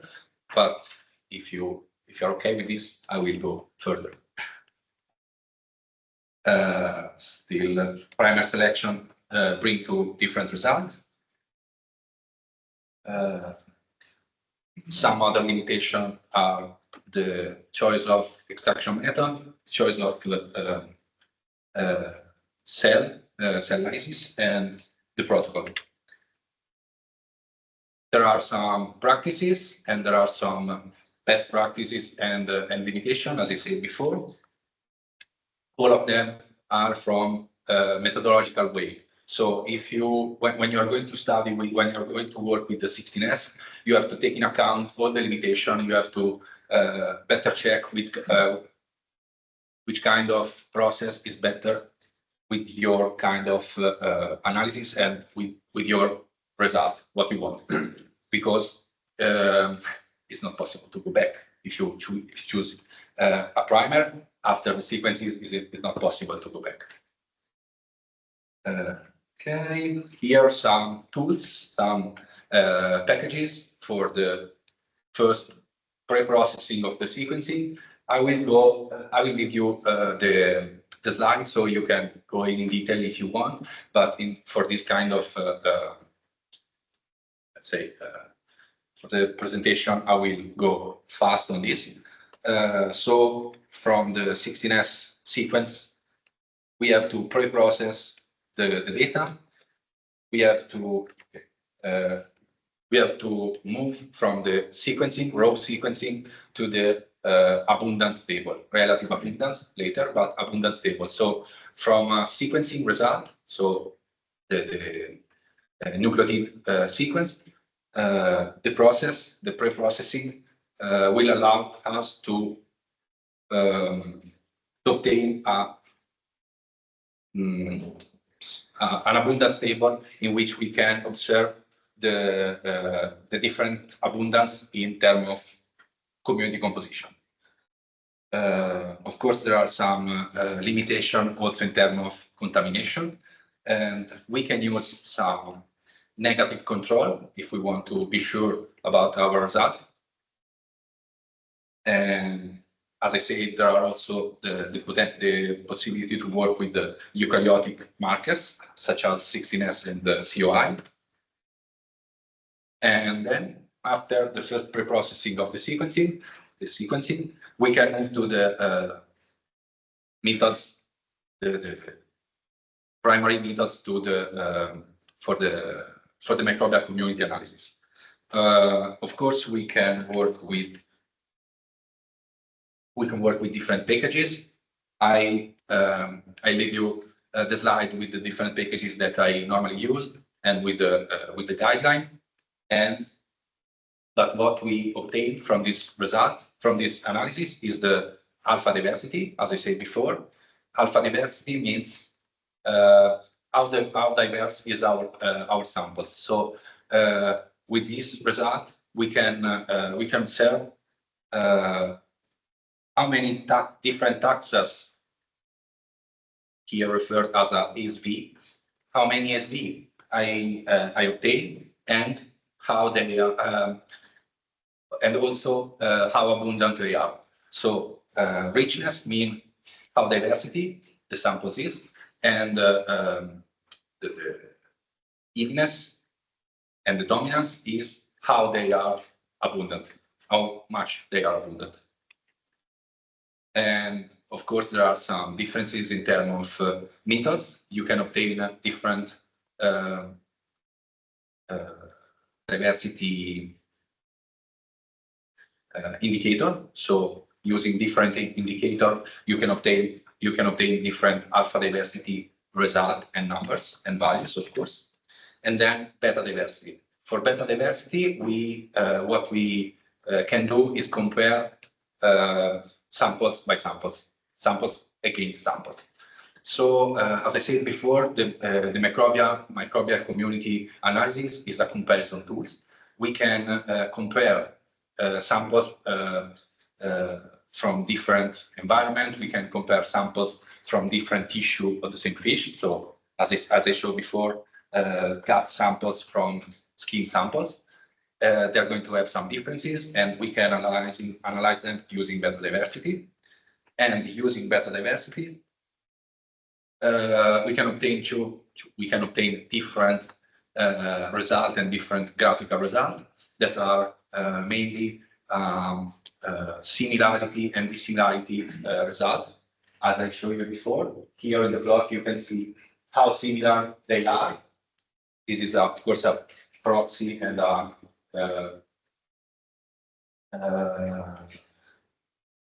diversity reduction here, but is of course is a let's say well-known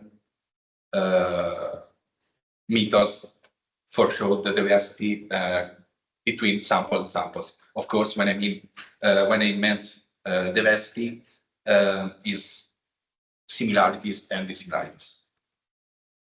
And yes, PCOA, all of them can be used as a visualization of the normal of the comparison.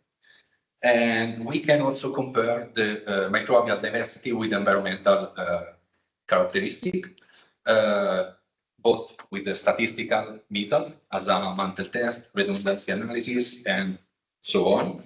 And we can plot them in a CCA or an MDS or other kind of graphical structure.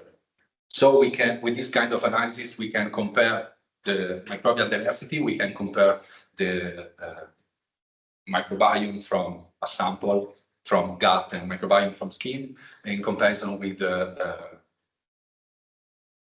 maybe skin and gut is not the perfect, but microbiome from fish, demersal fish, and microbiome from benthic fish. We can compare them with the characteristic of the water temperature, the depth, and so on. So it's possible also to compare with the metadata. And we can also try to discriminate some taxa that are specific for some particular environment or some particular samples. In that case, I had sediment, gill, skin, and gut here on the top, colored. And with that methods, I can observe which taxa discriminate. Discriminate means are more present in a particular samples compared with the other. So I can use this.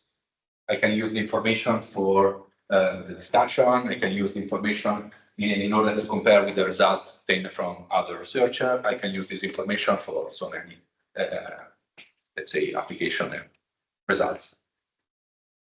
But all of them, all of the results that I showed you now are from the microbial composition. So we are talking about community composition and taxonomic identification. Network, it's a complicated analysis, and can allow us to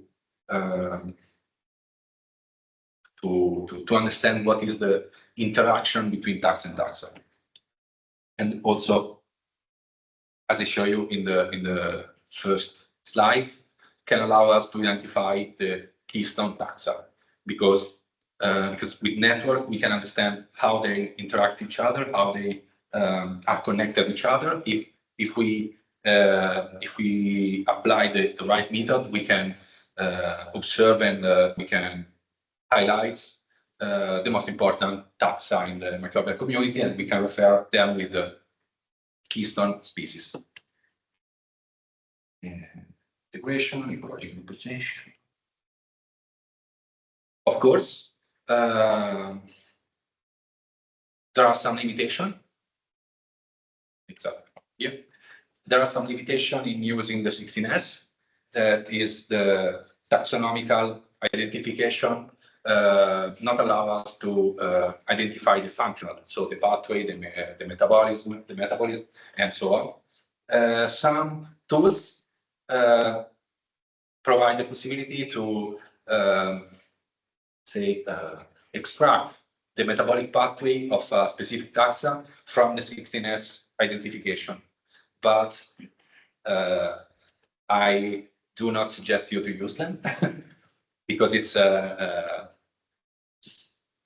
are a lot of problems in the result interpretation. There are a lot of bias that you can have. So if you will have the opportunity to work with the metagenomic data, is way more better and way more easy to analyze the result compared to the let's say the functional infer.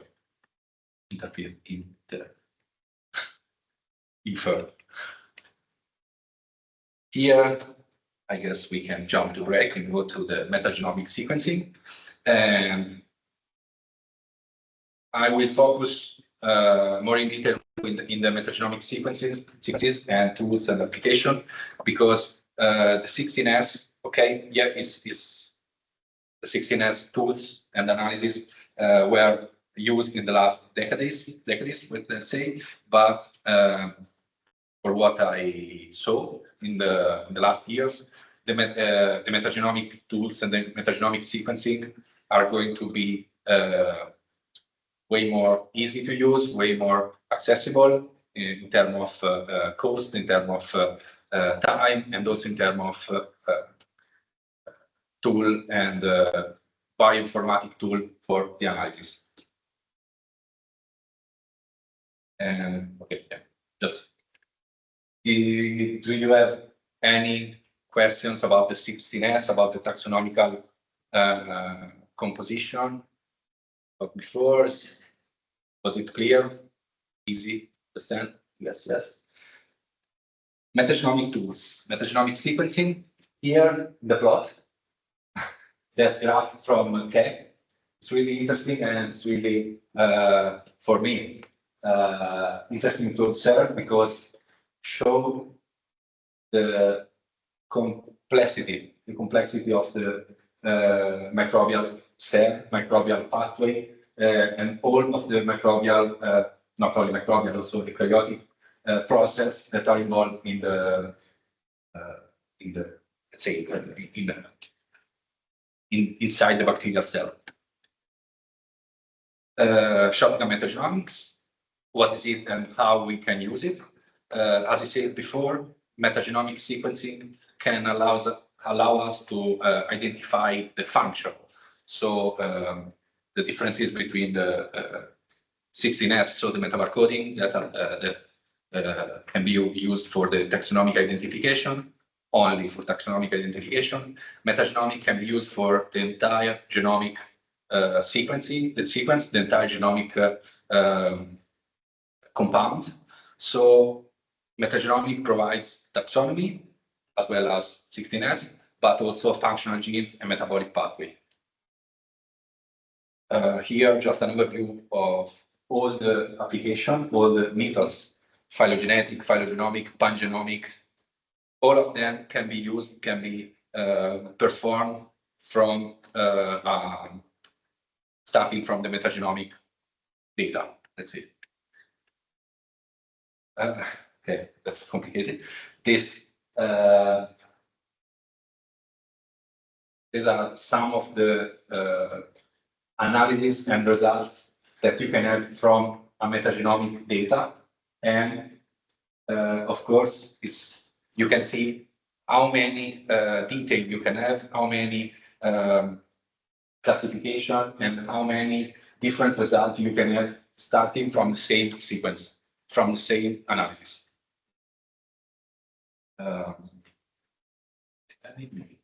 Here, an overview of what we can do with the shotgun metagenomic sequencing. With shotgun, we refer to the sequencing of the entire genomic material of a cell, the entire genomic material of a sample. That could be also seawater samples, an environment, a fish gut, or any kind of samples. We can extract the DNA, and from the DNA, we can sequence all of the DNA that are present inside the samples. And after that, we are going to, we can go into reconstruct the genome, the pathway, and the genetic element from cell to cell. Maybe it's complicated now, but I will go in detail. So from the entire genetic element, from the entire genetic sequence, metagenetic sequence, we can use them to reconstruct by overlap some sequence by sequence. We can overlap them and try to reconstruct longer and longer sequence. Here, it's not that, it's good. From all the sequence, the short-read sequence of a samples, we can try to reconstruct by overlapping them all the longer reads, and then from the longer reads, we can try to group them based on some algorithms, based on some knowledge, based on some also previous reference genes. We can try to reconstruct the entire genome. And with the entire genome, we can then describe the pathway inside our samples. We can describe the different pathway from cells to cells. We can try to describe what they can do and what are the differences between taxa and taxa.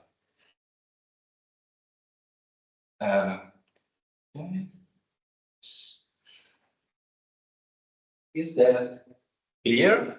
Some of you already work with metagenomic sequence, metagenomic data.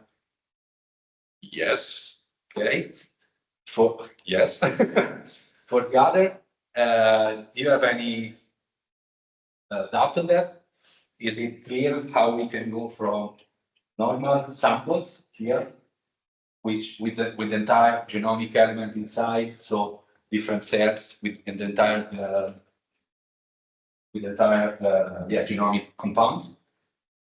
We have to sequence all of the DNA. So when I refer to all of the DNA, of course we are going to have bacterial sequence, eukaryotic sequence, and also the free DNA that we can have in our samples. From here, the complicated task is to reconstruct the cell by cell. And reconstructing the cell, we have to use firstly the overlap from the short reads. Overlap mean the same sequence. So using comparing the same sequence and attach one by one in order to obtain longer reads. And from longer reads that does not overlap itself, we use some algorithm here for the binning. That could be GC content, that could be the coverage reads, that could be the K-mer, it's a complicated methods, but K-mer tool, yeah. And at the end, we will have different contexts that occur for the same same taxa, same cell, and from here we can reconstruct the entire. We we already reconstructed the entire genomes, and from here we can map the genetic element, the enzymes, the pathway, all the genomic data from this part of the sequence. I hope it's clear, and I will go in detail in assembly and building. Assembly, as I said before, is the reconstruction of longer sequencing called contigs by overlap. So overlapping the short reads allow us to reconstruct the contig. And there are different strategies. Of course, I made it easy, but there are different methods, different algorithms, different also strategies, because we will have also similarities between species and species. So it's not so easy to differentiate between a species and another, between a string and another. And one of the main goal of these tools is to capture novel taxa. So with these tools, we can describe novel taxa that are not already described, and that's the only way. This is the coverage that can be used for reconstruct, contig, metagenomic binning. Yeah, here maybe it's clearer how we can process and how we can pass between samples, sequencing, so short reads, contigs, longer reads, and from the longer reads we can divide it between taxa, here shown in color, and try to reconstruct the entire samples. Of course, with some missing part, and in that case, we miss a taxa. So it's complicated. It's not sure that we are going to reconstruct the entire sample, and it's not so sure that we are going to reconstruct the entire genome of a cell. And okay. As I say, the challenges, there are many species with the low abundance, so it's difficult also to reconstruct the low abundance species compared to the higher abundance. And there are some strains, closely related strains, so maybe some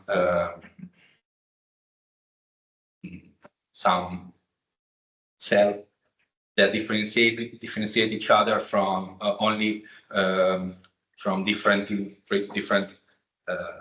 from a nucleotide or from a small sequence part. So it's difficult during the reconstruction to understand what is the differences between strain and strain, and what is the differences between species and species. And also there are some repetitive sequences that can affect our reconstructive pathway. Okay, here, as I said before, there are innovative tools that allow us to sequence longer reads that are nanopore and PacBio. Longer reads, okay, maybe I didn't mention before, but here, the short reads are around 150 and 200, maybe 300, depend on the methods that you use for the sequencing. But you can have sequence of, let's say, 150 pair-based or based. And it's difficult to overlap sequence by sequence 150 with 150. What can help us is the long reads sequencing tools that allow us to sequence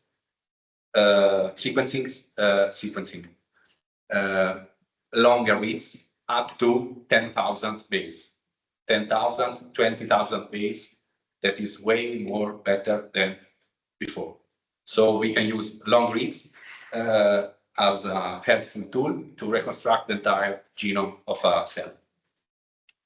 But the problem is that they are not, the quality is not as good as the short reads sequencing, of course.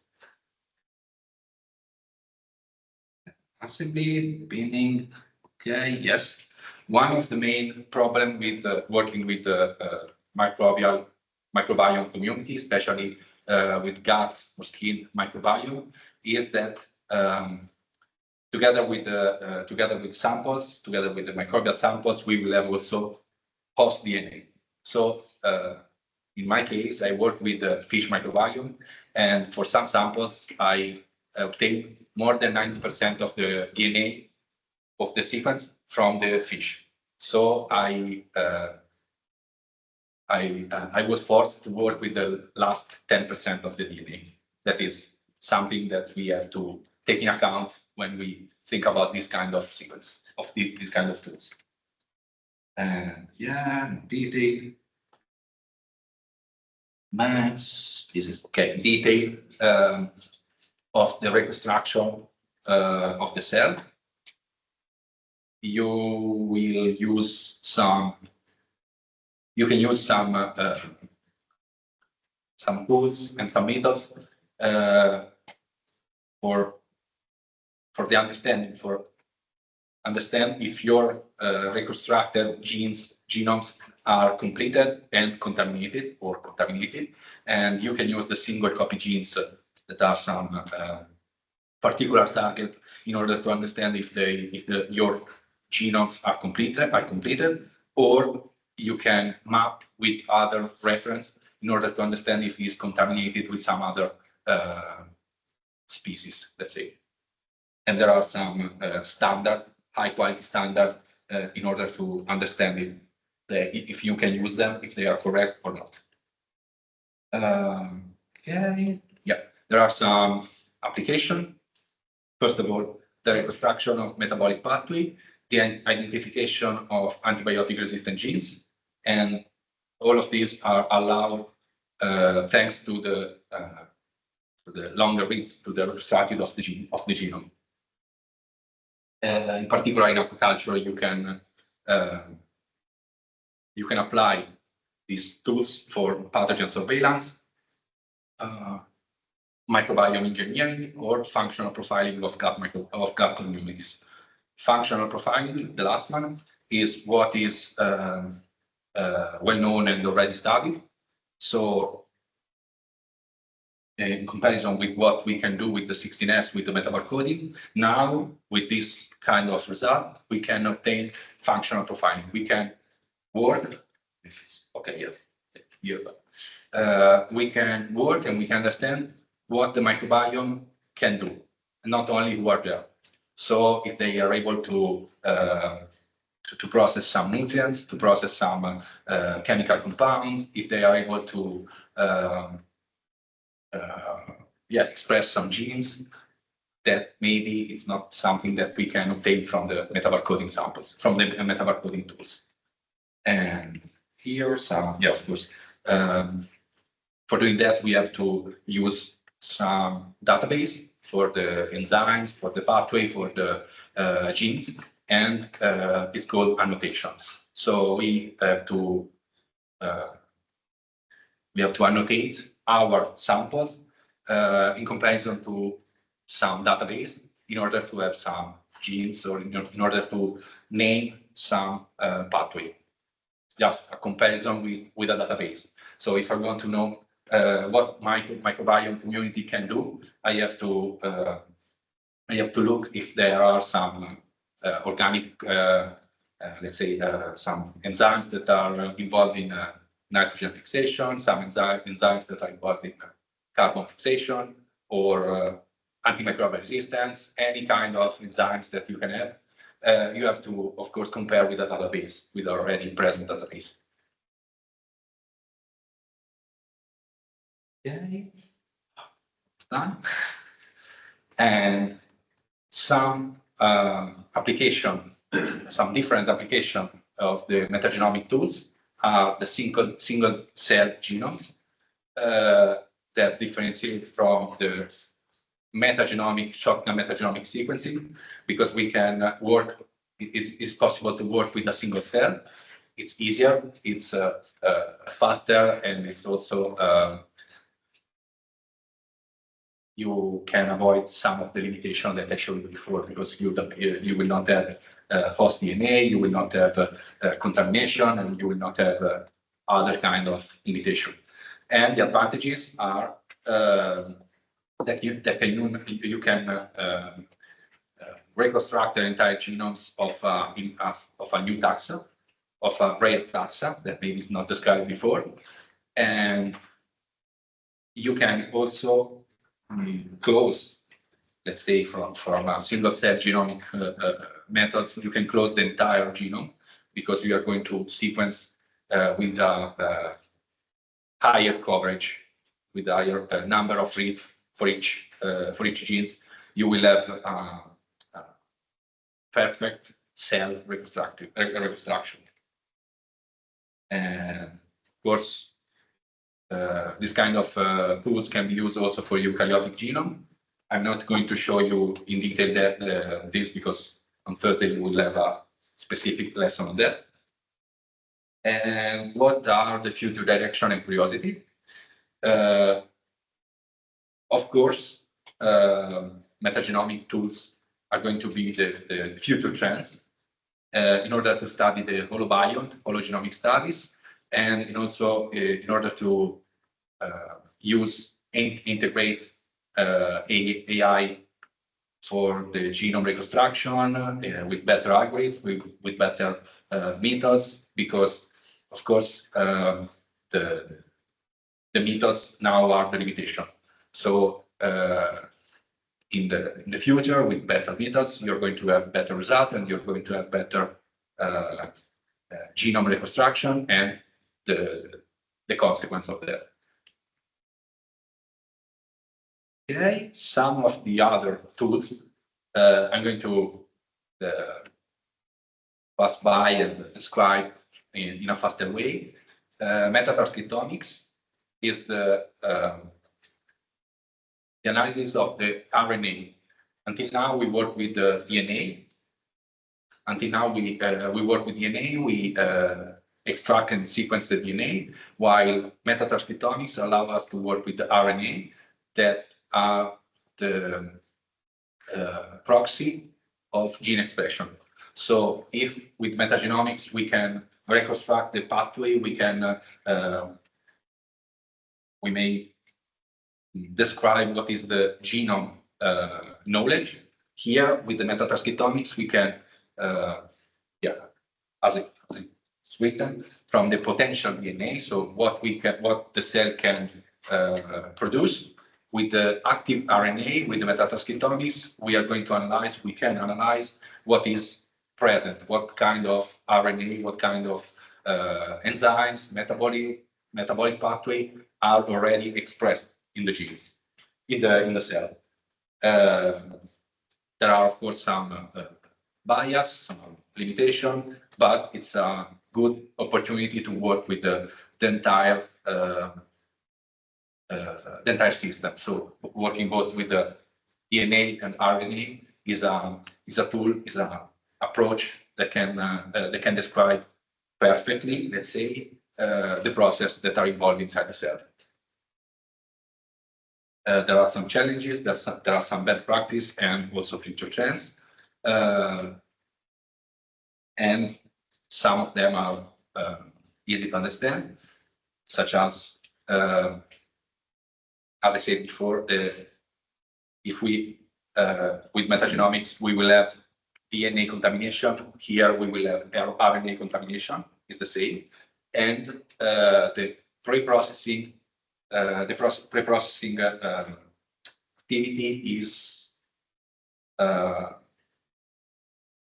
need to be more precise, because RNA is less stable and need to be stabilized. And these are the main challenges. Okay. Yes, as a future chance, we can work with the real-time transcriptomics, and we can work also with the single cell transcriptomics in order to understand what happened in cells, what happened in the in the properly activity of a cell. Application, as I say, nutrient metabolism, virulence factor expression, and all of them together. So, as I said before, metabarcoding, metagenomics, and also metatranscriptomics can be used together for a better understanding of the whole genome concept. So, I want to, if I want to know who are there, fish microbiome, fish gut microbiome, I want to know who are there, what they can do, and what they actually do. So, what is the genes that they can use, and what the genes that they already used. So this is the whole genome concept, working with together with the host and the microbiome, DNA and RNA. Okay, this is just what I said before, metagenomics versus transcriptomics. What is the differences? And lastly, eDNA. As I said before, eDNA is mostly used for the eukaryotic samples. So for a microbial point of view, it's not an innovative tool. It's not something completely new for us, but for the eukaryotic analysis, for some of different application, can be useful to work together with environmental DNA and microbiome analysis. There are some limitations on the eDNA. There are some, together as well as the microbiome, there are some limitations, and there are some applications in terms of aquaculture management and environmental management, such as I said before, microbiome can be used as an early warning system. As well, environmental DNA, so the DNA free in the environment can be used as an early warning system as well. And combining them can provide us an overview, a global approach. Okay. Why? Why is it important to study the microbiome? Why is it important to study to use this molecular approach, and why is it important to understand the trends, and why is it important to let's say to know how we can use this approach, what can be helpful for us, for our research, and for our future research, because it's important to know that, in my opinion, molecular approach are going to be one of the future trends. So in future research, we are going to integrate multi-omics approach together with the taxonomical approach, together with the eukaryotic identification, together with the other eukaryotic characteristic, and of course, the molecular approach can be used also for the eukaryotes. So the genetic and genomic elements, DNA, RNA, metagenomic and metatranscriptomics can be used also for eukaryotic point of view and eukaryotic process. And of course, the molecular approach can help us to link the microbes, the microbiome itself, to the ecosystem approach, to the ecosystem process. So, as I said before, microbial communities involved in nutrient cycle, carbon cycle, nutrient absorption, and so on. So all the pathway, all the process that the microbiome, that the microbes can have, is important it's important also to monitor and to understand the ecosystem itself, the entire system. And of course, all these applications, all these methods can be used can be applied to management tools, both for the environmental system and for the aquaculture system. And that's just a brief summary of what we can do. Just a brief say example of what can be done, what can be done with the molecular approach and molecular result. And say that, thanks for the attention.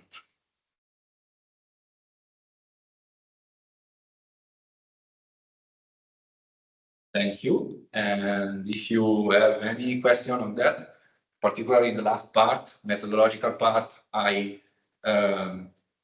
maybe I went fast on some details. If you have any questions, just feel free to ask. You will have the presentation. You will have also my contact here. You can contact me if you have any questions or any kind of also comment on that. If you see some error or something in the slide, just let me know. And that's it. Any questions? Something? No? Anything I clear? think that you want to know about the exam. Yes. If you have really prepared.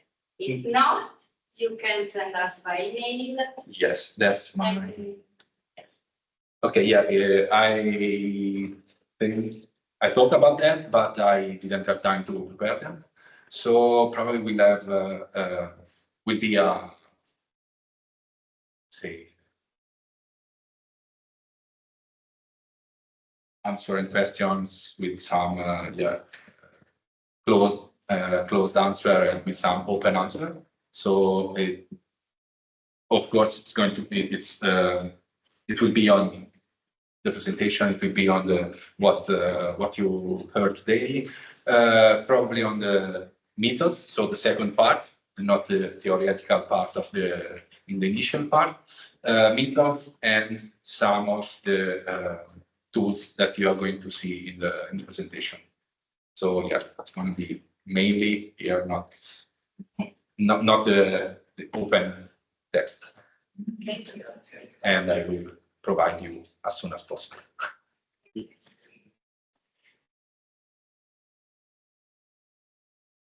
This is not. Email.